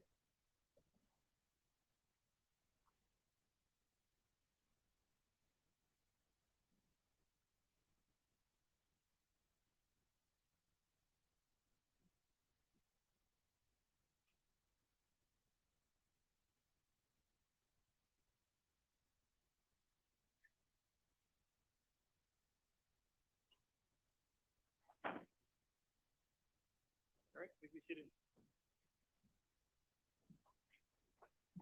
Next defense witness? Cynthia Kramer, please.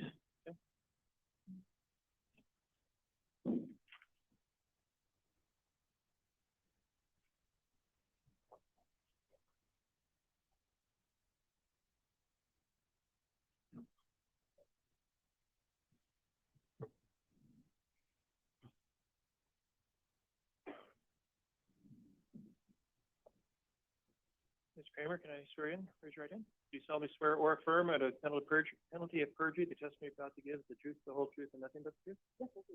Thank you. Have a seat.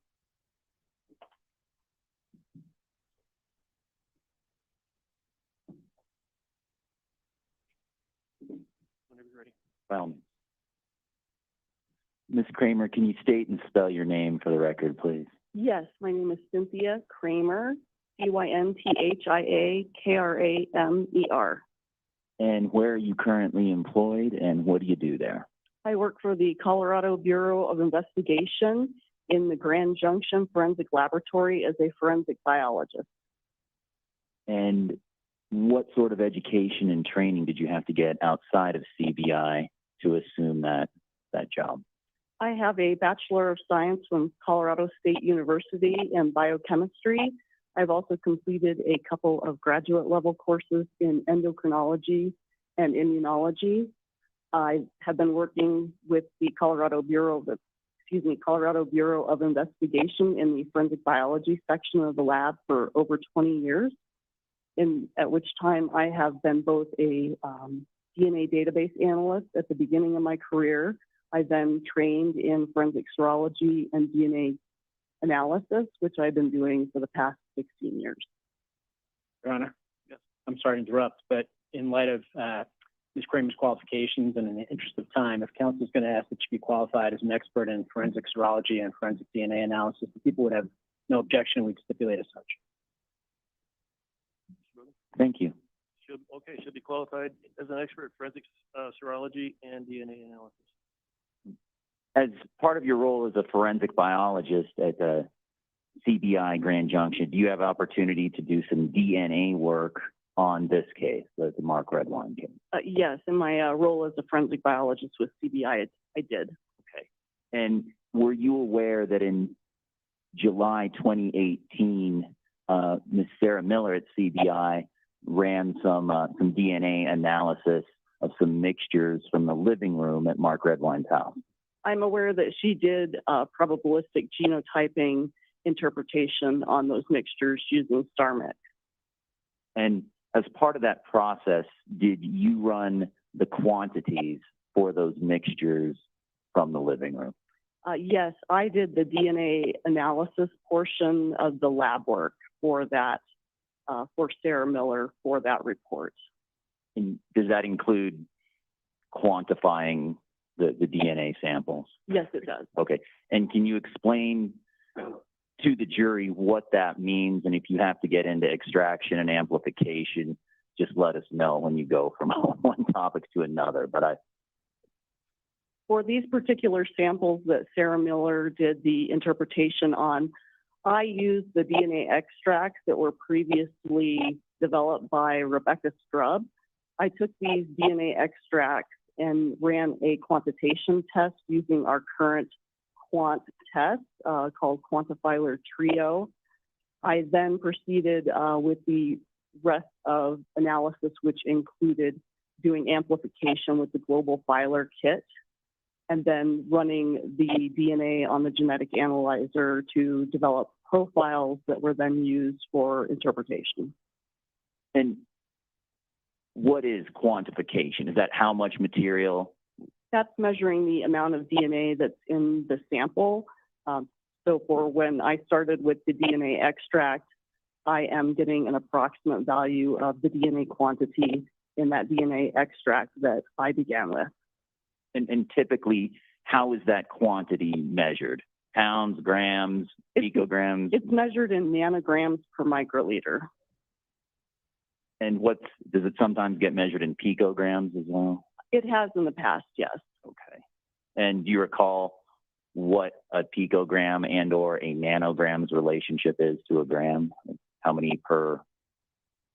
I believe that it's 1,000 picograms to 1 nanogram. And I would have to double check because I did write it down. Your Honor, may I refresh my memory by looking at my notes?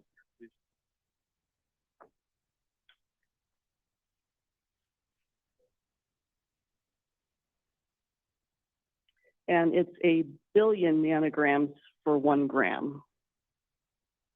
And this is a compound question, but I'm going to ask everyone to bear with me. Did you run the quants, determine what the quantities were for CBI items 1.1, 3.1, 5.1, and 6.1? Yes, I did. Okay. At this time, I'd ask the people to publish previously admitted prosecution 340, and just to orient the jury about what we're talking about here. And I'd ask to move up to the plating.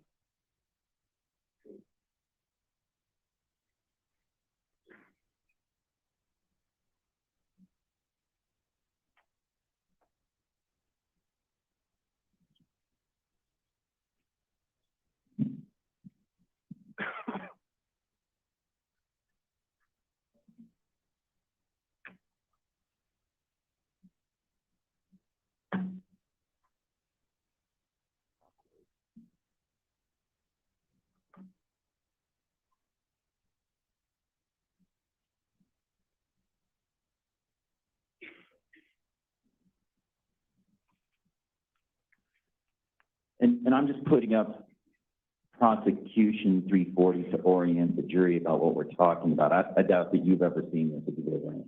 I have not. Okay. But this exhibit refers to CBI 1. And if you recall, I'm going to ask you to tell the jury what the quants were, what the quantity of DNA material was for CBI 1.1. And if you don't remember any of the two, look at the batch notes, just let us know. Okay, I would like to look at the batch notes, yes. By all means.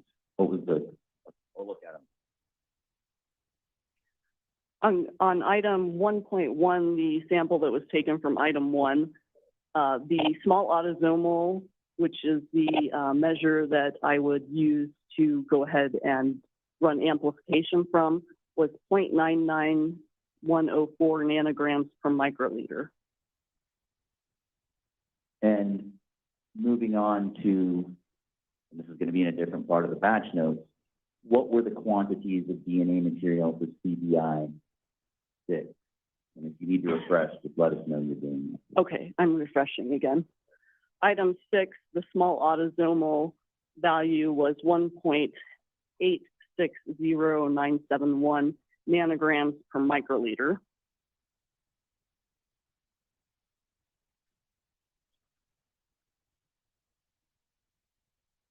On that one, were you looking at degradation or were you looking at quantity? Oh, excuse me, I was looking at the degradation index.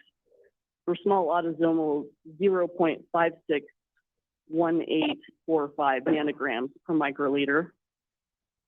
And moving to a different part, if you need to refresh, let us know. What was the quantity of DNA material for CBI number 3? Item 3.1 would be the derived item from that. I'm refreshing, looking at my notes. The small autosomal on that was 3.841686 nanograms per microliter.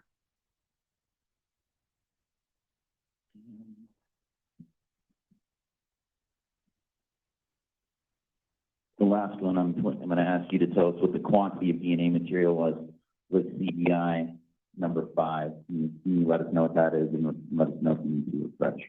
Item 5, refreshing my memory from my notes, the quantity of small autosomal DNA was 0.766318 nanograms per microliter. And again, a nanogram is a billionth of a gram? Yes. And you didn't run quants for CBI 2 in this batch, right? No, I did not. Probably because that wasn't a mixture on its way to star mix, correct? I don't recall if that one was a mixture or not. Thank you. You can take that down.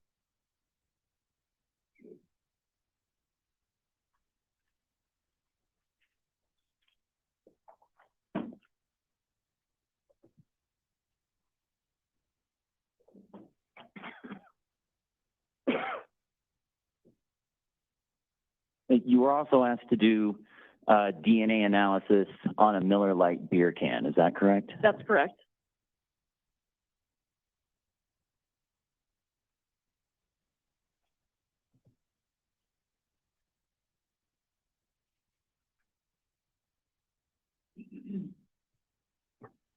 And Do you recall who asked you to do that DNA analysis on the beer can? Yes, that was submitted through the sheriff's office, but the original request came from the defense team. Right. So you were aware that it was something that we had asked that be done, right? Yes. Okay.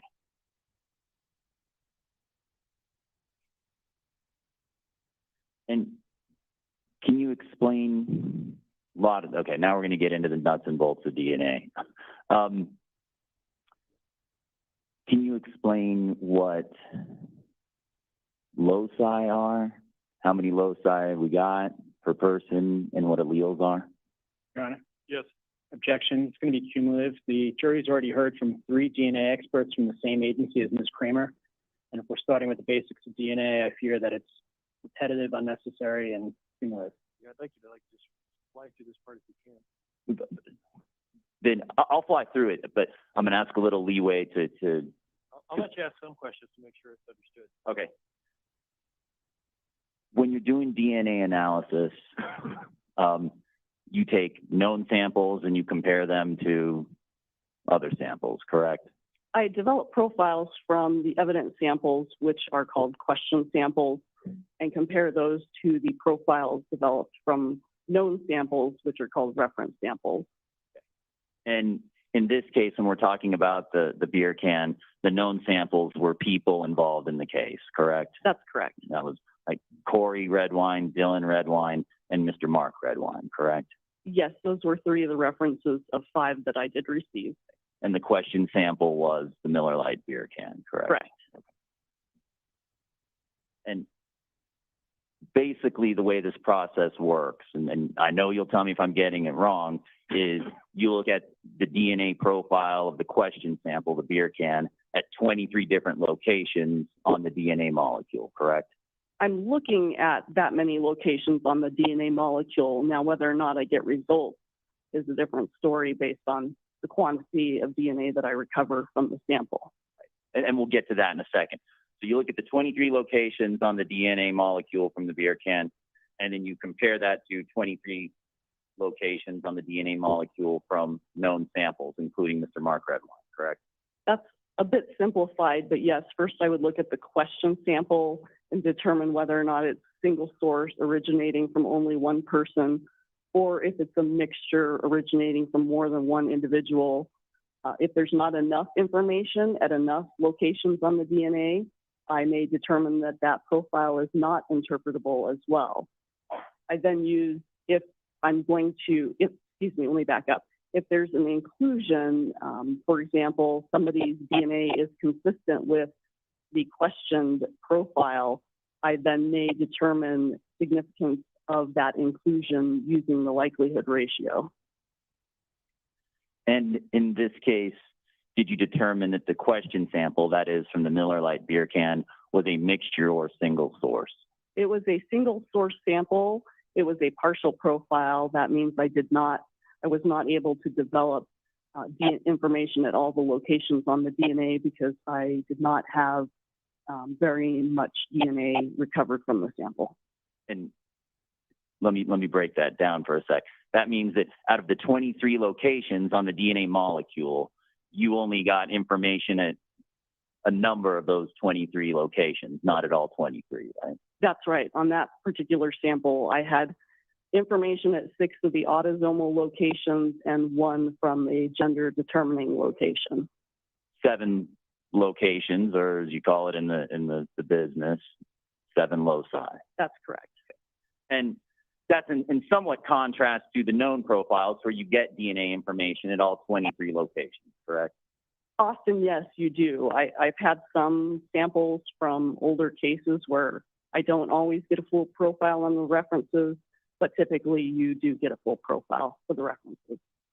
And you developed enough of a partial profile of the Miller Lite beer can to do some comparisons amongst the known profiles, correct? That's correct. And can you explain to this jury whom you were able to exclude from contributing DNA to item 215, the Miller Lite beer can? Yes, I took the sample from the Miller Lite beer can, which, like I previously said, was a partial DNA profile that was single source. and I was able to determine that there was no DNA consistent with Mark Redwine, Corey Redwine, Dylan Redwine, Elaine Redwine, or David Stone. All those individuals were excluded from that DNA profile. And Your Honor, at this time, I'd ask to approach with what's been previously marked as defendants 1864 and 1865. You may.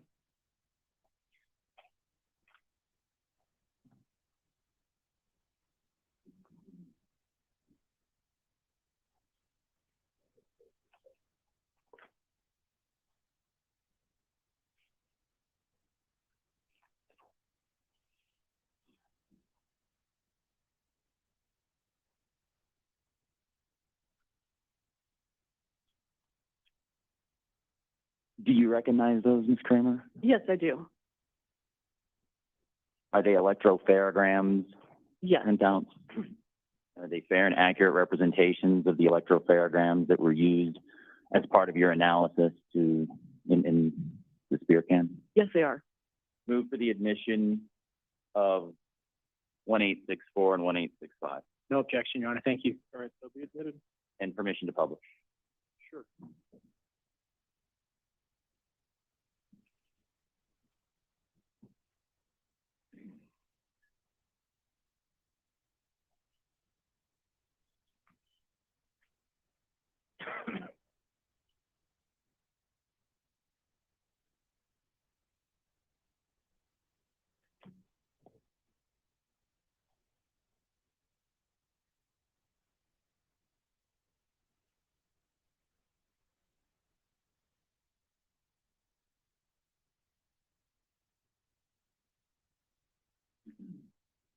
See what we going? You see what we got going on here, Ms. Kramer? Yes. Okay.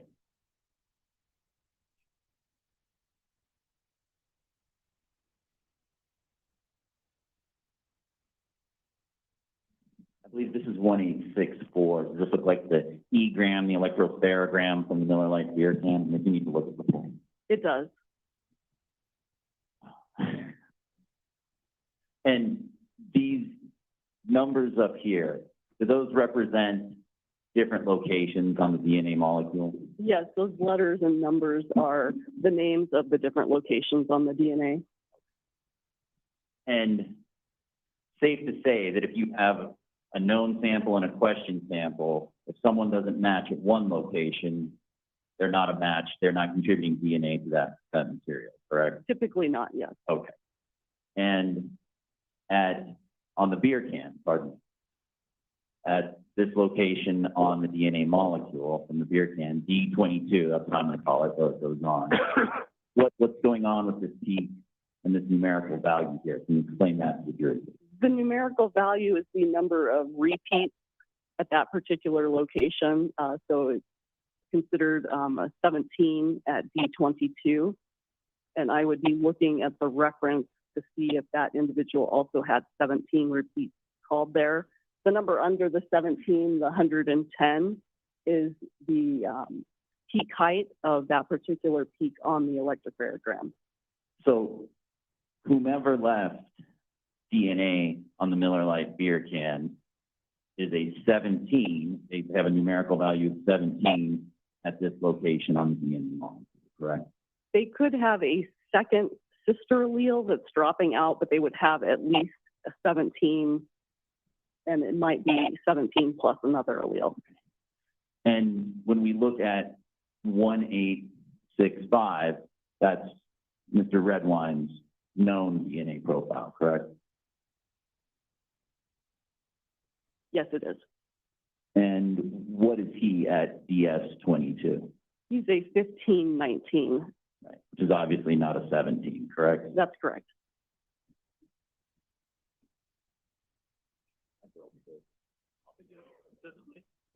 This won't go back, you can't just set it on top? Well, I mean, the stand is what I was talking about. Okay, all right. You know, and I've got pretty bad eyes. On deck today. All right. Looks like somebody might need it in the future. That's good enough. We'll play with it. Okay. Then we're done.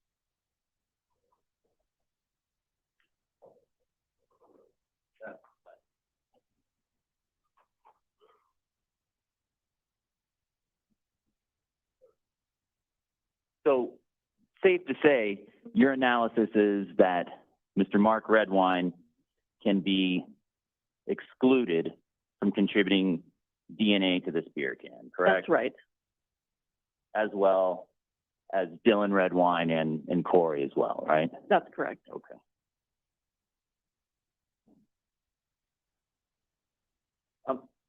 Can you explain to the jury what CODIS is, please?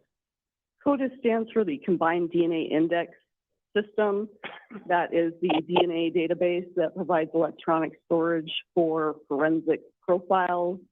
It's used to generate investigative leads by searching forensic profiles against convicted offender profiles to develop investigative leads for cases. And typically, how does CODIS get utilized by an analyst like yourself? It is used for DNA profiles developed from forensic unknowns that are eligible for entry. They have to be clearly associated with the alleged crime. They also have to meet a certain threshold of completeness.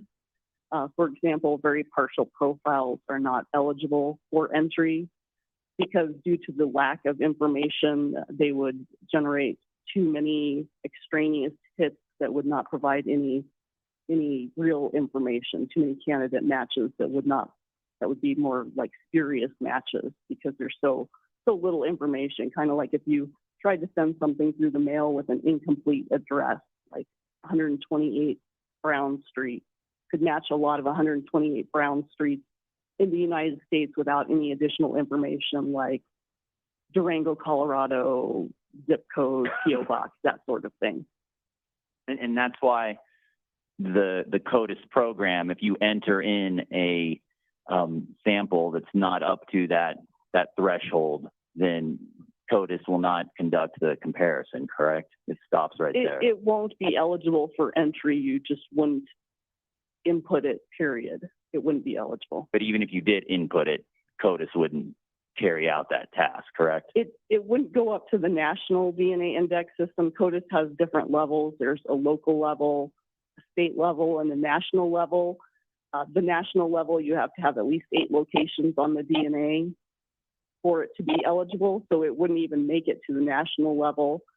You could attempt to put it in the state level, and you might be surprised at how many matches come back, spurious matches that don't mean anything due to the fact that there's so little information in there. And I want to talk briefly, and I think you touched on this, so I might ask you to reiterate it. To enter information, to enter samples into the CODIS system, it sounds like they can be compared against known samples on a national level and a state level. Is that correct? That's correct. If a profile is eligible to go all the way up to the national level, it will be searched at both the state and national level regularly. And to meet the requirements to be entered into CODIS, it's got to be above a particular analytic threshold, correct? It has to have a certain number of locations. Like I said, it has to have at least 8 locations to go into the national DNA index system. It also has to reach a certain level of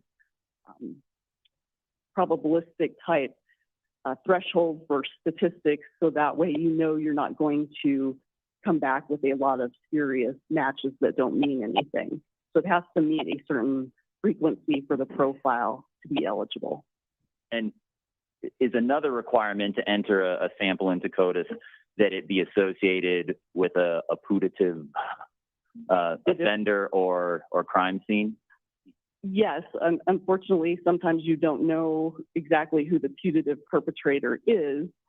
So that's when you have to look at whether or not the profile is clearly associated with the particular scene. So that way you're not just entering random people into the database that don't belong in there.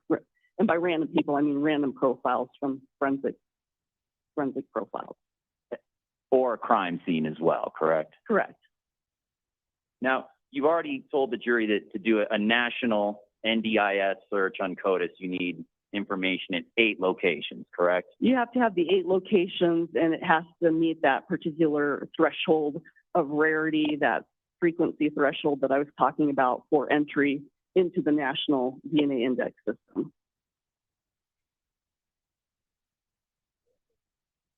For a state run, to enter something and to do a SDIS, to enter CODIS and have it compared against state data, you only need information at 5 locations, correct? I can't recall the exact number of locations for state, but it also has a frequency threshold that it must meet to be eligible for state as well. And safe to say, all CODIS work is governed by Colorado Bureau of Investigation standard operating procedures, correct? The state database, yes, is governed by that and the National DNA Index policies and procedures. So FBI oversees the whole NDIS on down. And would looking at Colorado Bureau of Investigation DNA 11.2 CODIS casework analysts, page 5, refresh your recollection as to how many loci are required to run a state run on CODIS? I got it right here. Okay, yes.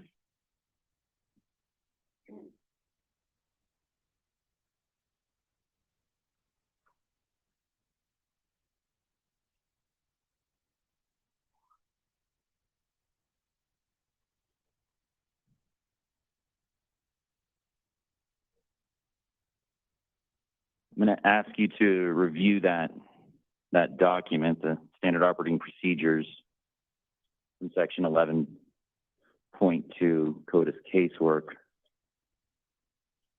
Okay. And draw your attention particularly to, I think it's paragraph 5 towards the top on the page I handed you. Have you reviewed that? I have. How many loci are required? How many loci are required to do a state run? It requires 5 loci to return a match, but it's also coupled with the match rarity estimate. That's the frequency threshold that I was talking about previously. Okay. So you got to have information at 5 different spots on the molecule, and you have to meet another requirement. Explain to the jury what that is. That's a frequency match rarity estimate. I can't recall the actual calculation off the top of my head, but that's a frequency threshold that ensures that the matches aren't going to just be spurious matches returned. And that analytic threshold, is that defined or at least described in other CBI standard operating procedures? I don't recall if it's in other ones, but I know it's in this one right in front of me. Okay. Drawing your attention again to 1.8, I believe it's 6.4. This is over your right shoulder. It's the electropharogram from the beer can, correct? Yes. And safe to say, on the beer can, we have information at D3S, as denoted by that 15 and 125, correct? Yes.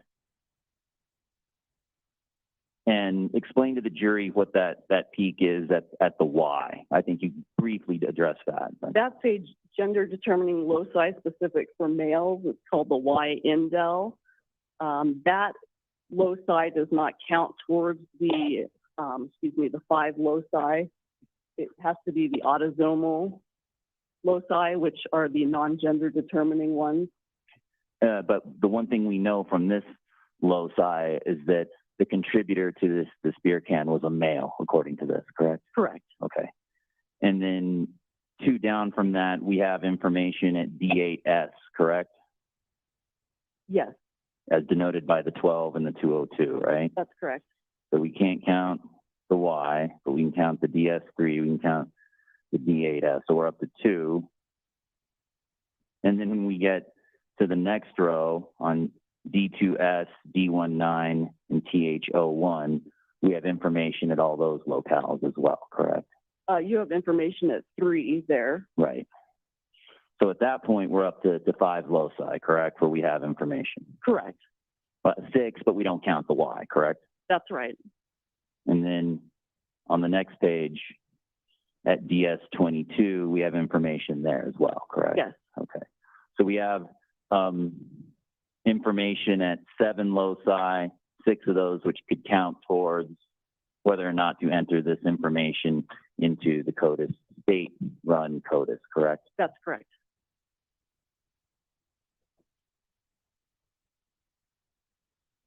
Did you enter this into CODIS? I did not.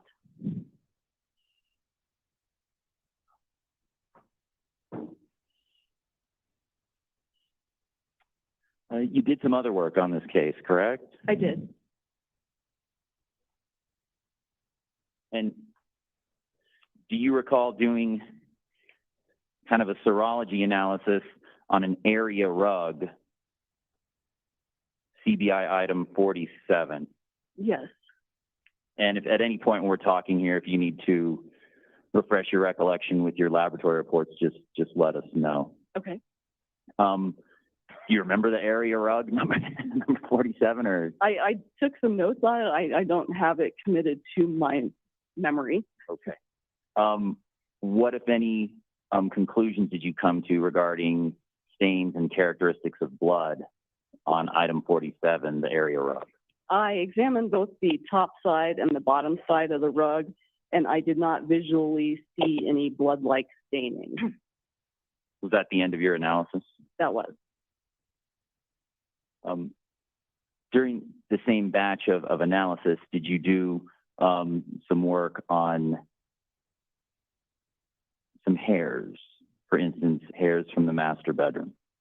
Yes, I did. And what was your conclusion based upon your expert opinion regarding human hairs from the master bedroom? Excuse me, may I refresh my recollection from my report, Your Honor? Yes. Well,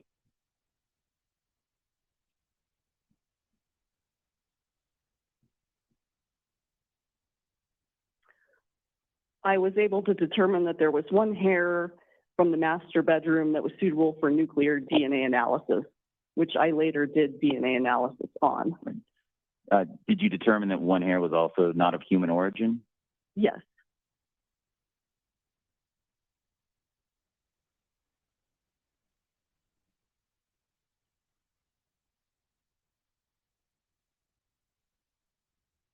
How about as to item 48.3, hairs marked from the bathroom? What was your conclusion regarding those? That none of those items were suitable for nuclear DNA, and I had both human and non-human hairs. And how about item 48.5, hairs from upstairs bedroom?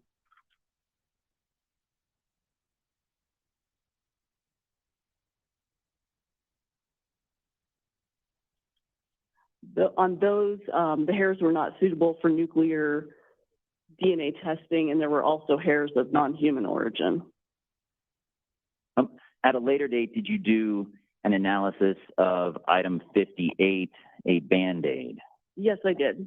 Okay. And can you explain to the jury what your findings were regarding serology and who, if anyone, could be included or excluded as contributing to that sample on the Band-Aid, item 58? Yes, that Band-Aid was presumptive positive for blood.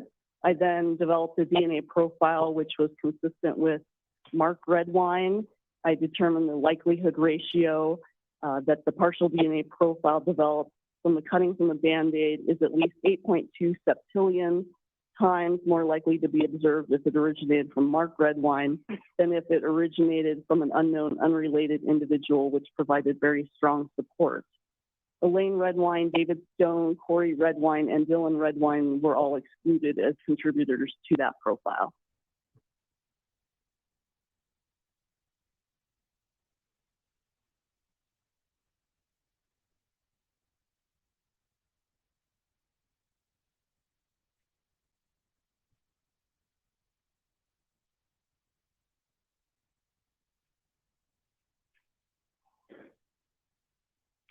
I think that's all I have for this witness on direct. All right, Cross? Yes, Your Honor, thank you. Good afternoon, Ms. Kramer. Good afternoon. How are you? Good. CBI is a accredited crime lab, right? Yes, we are. So that means you engage in best practices, have validated procedures, annual audits, and so on. Yes. And the work coming out of CBI is based on reliable DNA testing data interpretation and scientifically sound measures. Is that right? Yes, it is. Fair to say that CBI uses the best detection instrumentation available in the industry? I would assume so, yes. And all the CBI analysts, including you, complete proficiency testing and go through rigorous training and updated continuing education. Yes, we do. So the jury's heard a lot about DNA analysis in this case, but I'm going to hit on some of the specific areas that counsel raised on direct, okay? Okay. In this case, CBI has done a lot of work, not only at the crime scene, but also a bunch of different items of evidence, right? Yes, we have. And it's involved many analysts and a lot of personnel from CBI. Yes. And you yourself have worked on a lot of different things, some of which were covered in direct. Yes. Counsel asked you about a rug that you looked at. Do you recall that from a report dated February 3rd, 2015? Yes, I do. And were you aware that different locations at the scene, specifically items 1, 2, 3, 5, and 6, had all tested presumptively positive for blood? Yes, I was aware. And then at the lab, there's another round of testing done on different items, right? I'm not sure which items. Sorry.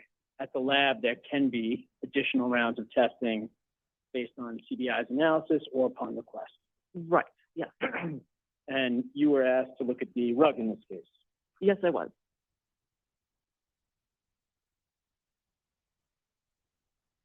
And counsel asked you if you just looked at the rug and that was it? Yes. That's what I heard on direct, right? Yes. Fair to say that you already knew the rug had been tested with luminol from the scene? It had been reported on the request for lab exam that it was already examined at the scene. I'm unsure which test it had been used to test it for blood. So either luminol or phenolphthalein? Most likely, yes. And was that the reason why, or a factor you considered in deciding not to test it further after your visual examination? That and the fact that I believe that the rug was not so dark colored in nature that I wouldn't be able to see the blood visually.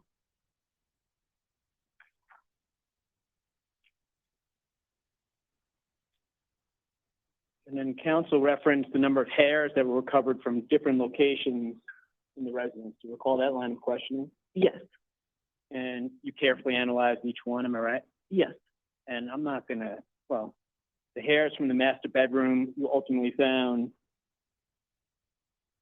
no hair eligible for nuclear DNA testing, am I right? I'd have to go back and look at that one again real quick. Sure. My report's dated February 3rd, 2015, if that helps. Thank you, it does. One of the hairs was suitable for nuclear DNA, which I then later did on a later report. And what were the results of that test?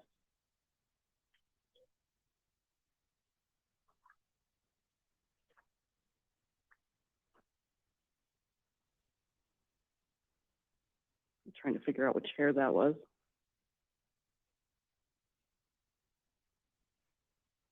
Hmm, 48.1, if that, It does. Okay, thank you. Yes, there it is.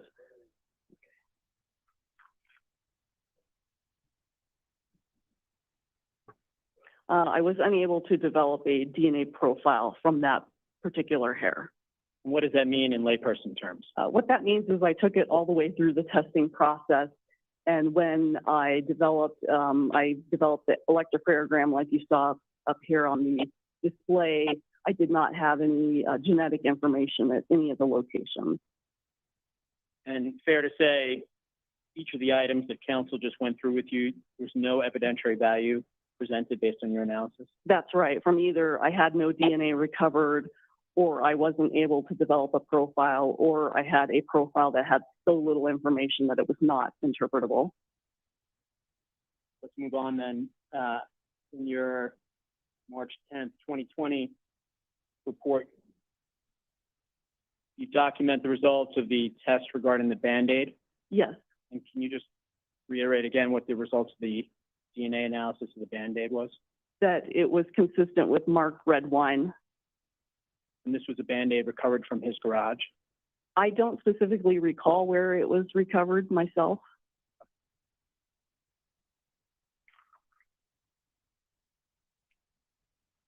You would agree with me, of course, that DNA analysis has become particularly enhanced over the years, right? It's very sensitive. So in the years that you've been in the business, we've come a long way in terms of DNA technology. Yes, And you can get reliable DNA results from a very small number of cells. Is that fair to say? yes, you can. And on the flip side, if you have too much DNA in a sample, then you have to dilute it down so it doesn't overload the system. Is that right? That's correct. And you assisted Sarah Miller in the probabilistic genotyping on 1.1, 3.1, 5.1, and 6.1. Is that right? Yes, I assisted with the DNA analysis in the lab. Council took you through each one of the quants for those, 1.1, 3.1, 5.1, and 6.1. Yes, You can look at your report if you want, but I'm not going to get that detail. Did you have enough information there to develop DNA profiles yes, for each one? yes,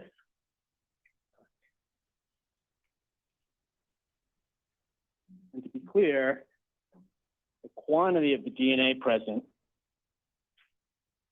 cannot be used to infer the possible source of the substance, whether it be blood, semen, saliva, and so on, right? that's correct. It cannot.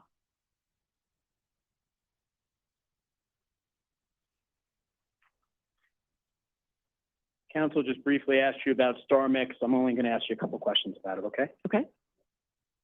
It's fair to say it's a computer program that can help analyze genotypes of a mixture of individuals present at one loci?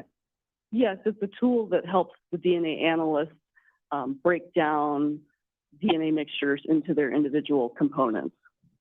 And a program such as star mix has made it possible to interpret more complex mixtures than you could 10, 20 years ago. That's correct.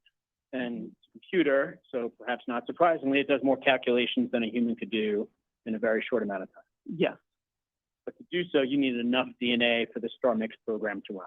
yes, you do. And there was enough DNA in 1.1, 3.1, 5.1, and 6.1 for star mix to work and produce results. Yes.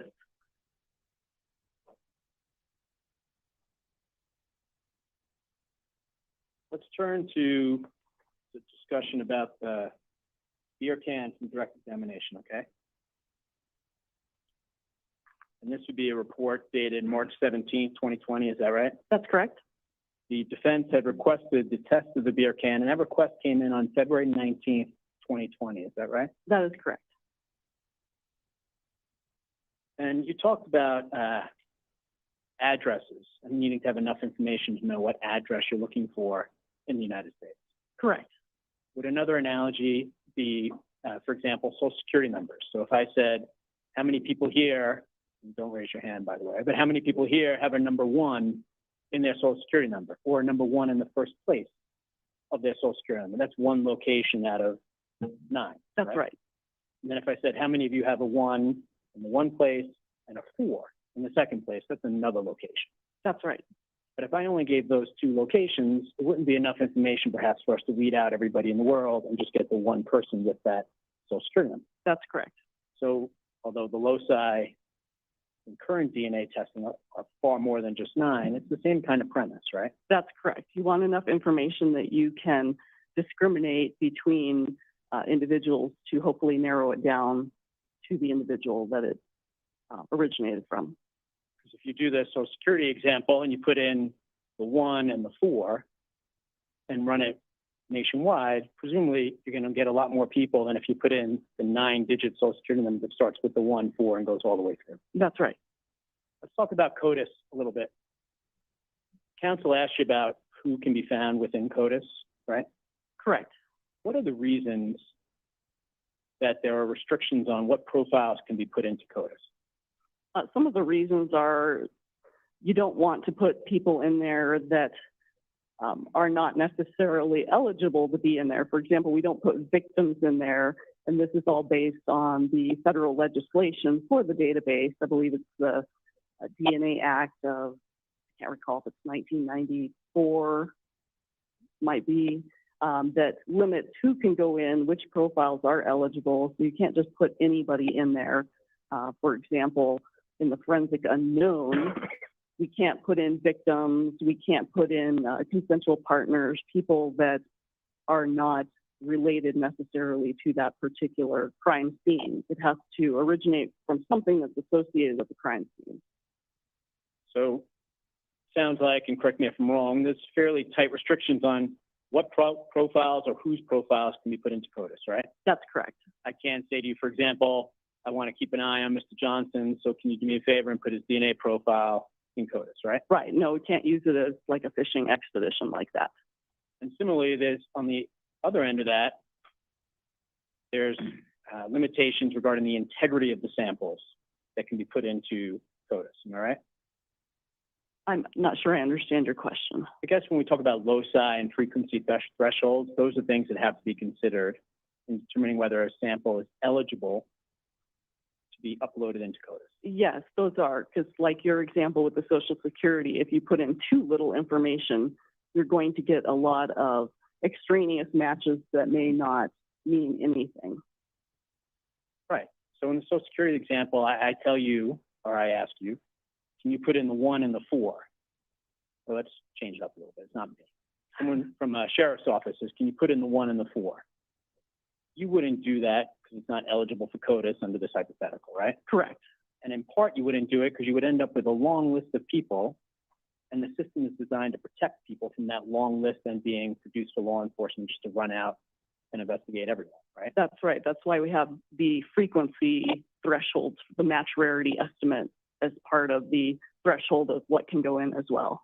Right. So can you talk to the jury just briefly about frequency thresholds and why that protection's in place? That's so you don't end up with a lot of spurious matches. You don't want to end up with so many matches that none of them are meaningful. You want to put the profiles in and hopefully develop meaningful investigative information. And that is part of the reason why those thresholds exist as part of an eligibility requirement for CODIS entry. How many, and tell me if this is not an appropriate question in terms of the DNA terminology, but how many cells were on that beer can? Your Honor, may I refresh my recollection with my notes? Yes.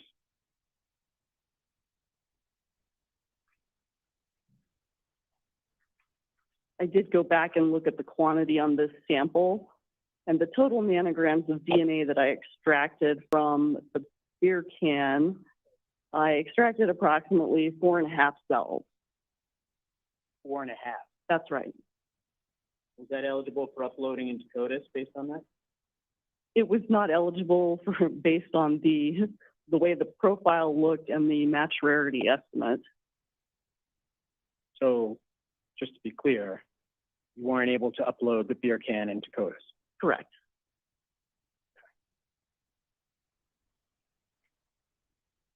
Your Honor, just one moment.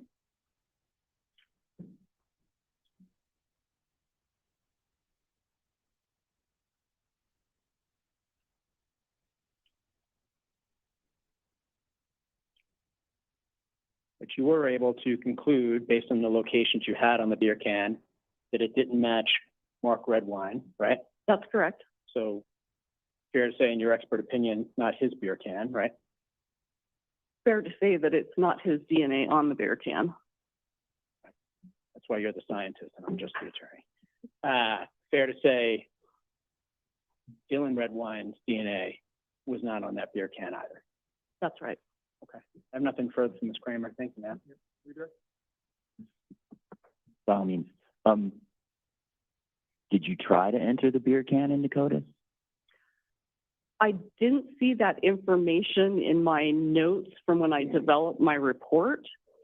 Taking that into consideration, I looked at CODIS the other day and looked at the match rarity estimate just to double check, to make sure I didn't need to do an amended report, and it did not meet the match rarity estimate.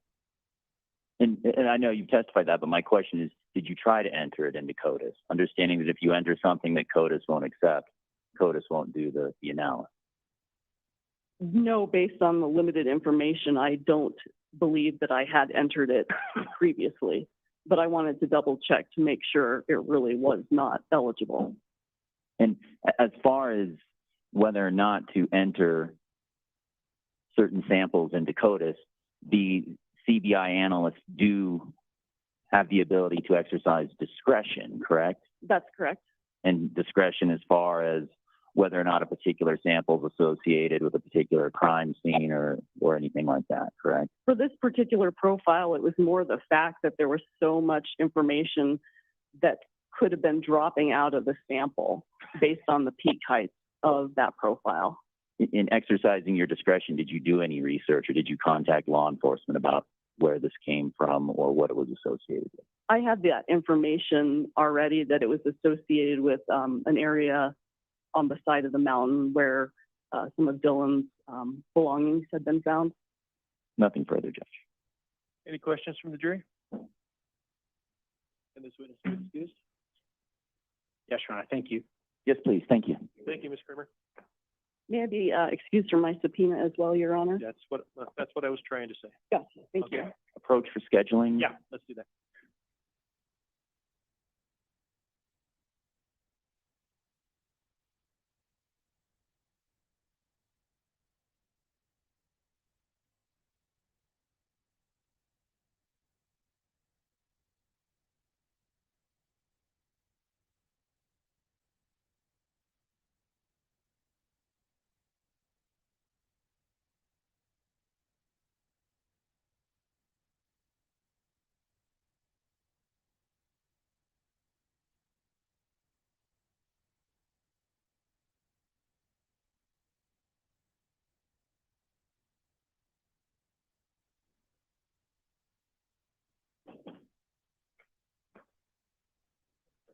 Okay, ladies and gentlemen, we're going to take just a 10-minute recess. I really don't want you going downstairs because I don't want to waste that much time getting down.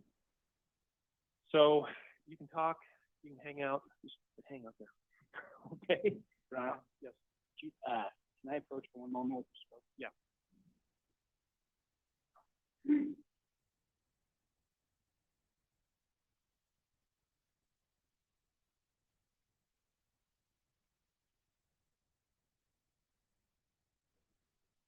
It's just we need to set something up before the next witness. We're going to do another video witness that should be very quick.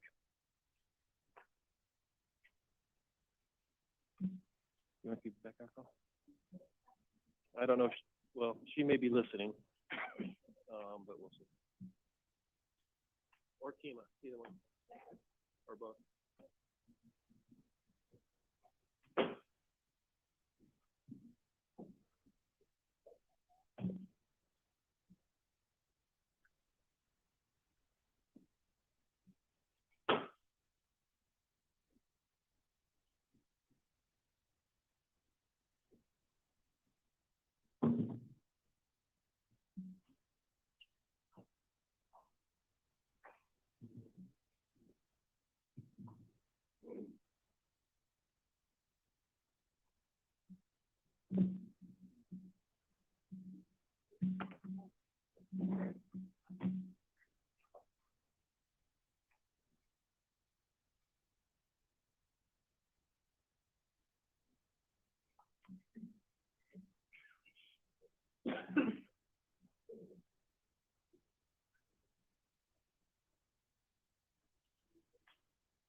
Me?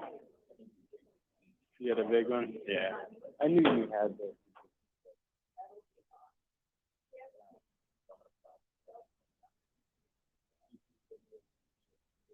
Okay.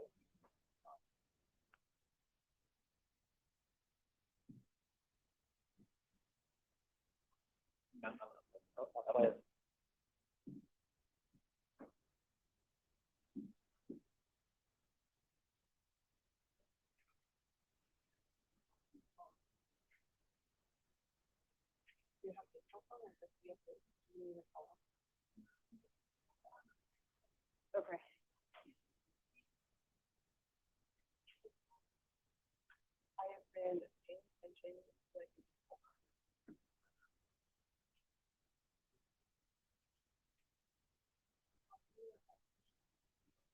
oh, yep, she's on our way.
do any outside reading. Don't visit any places mentioned in the case. Don't read about this in the newspaper or watch anything about it on TV or listen on the radio. See it on the internet, social media, or the media source. Don't learn about this in any way outside the courtroom. So, we'll see you tomorrow. Thank you very much. Everybody right?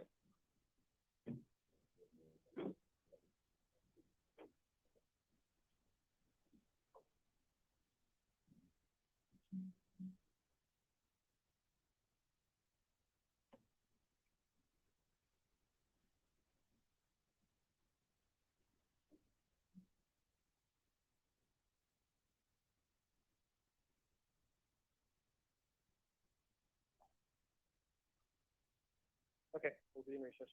We'll go up there. So, timing-wise, Mr. Bogan, you think it'd be after lunch now, or where do you think we're at?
I've already, it was a little different. Sorry. It's okay. Yeah, I've already done part of it, and we will do it when I give what they've done, their evidence. Now you got me, so I don't even remember the name of it.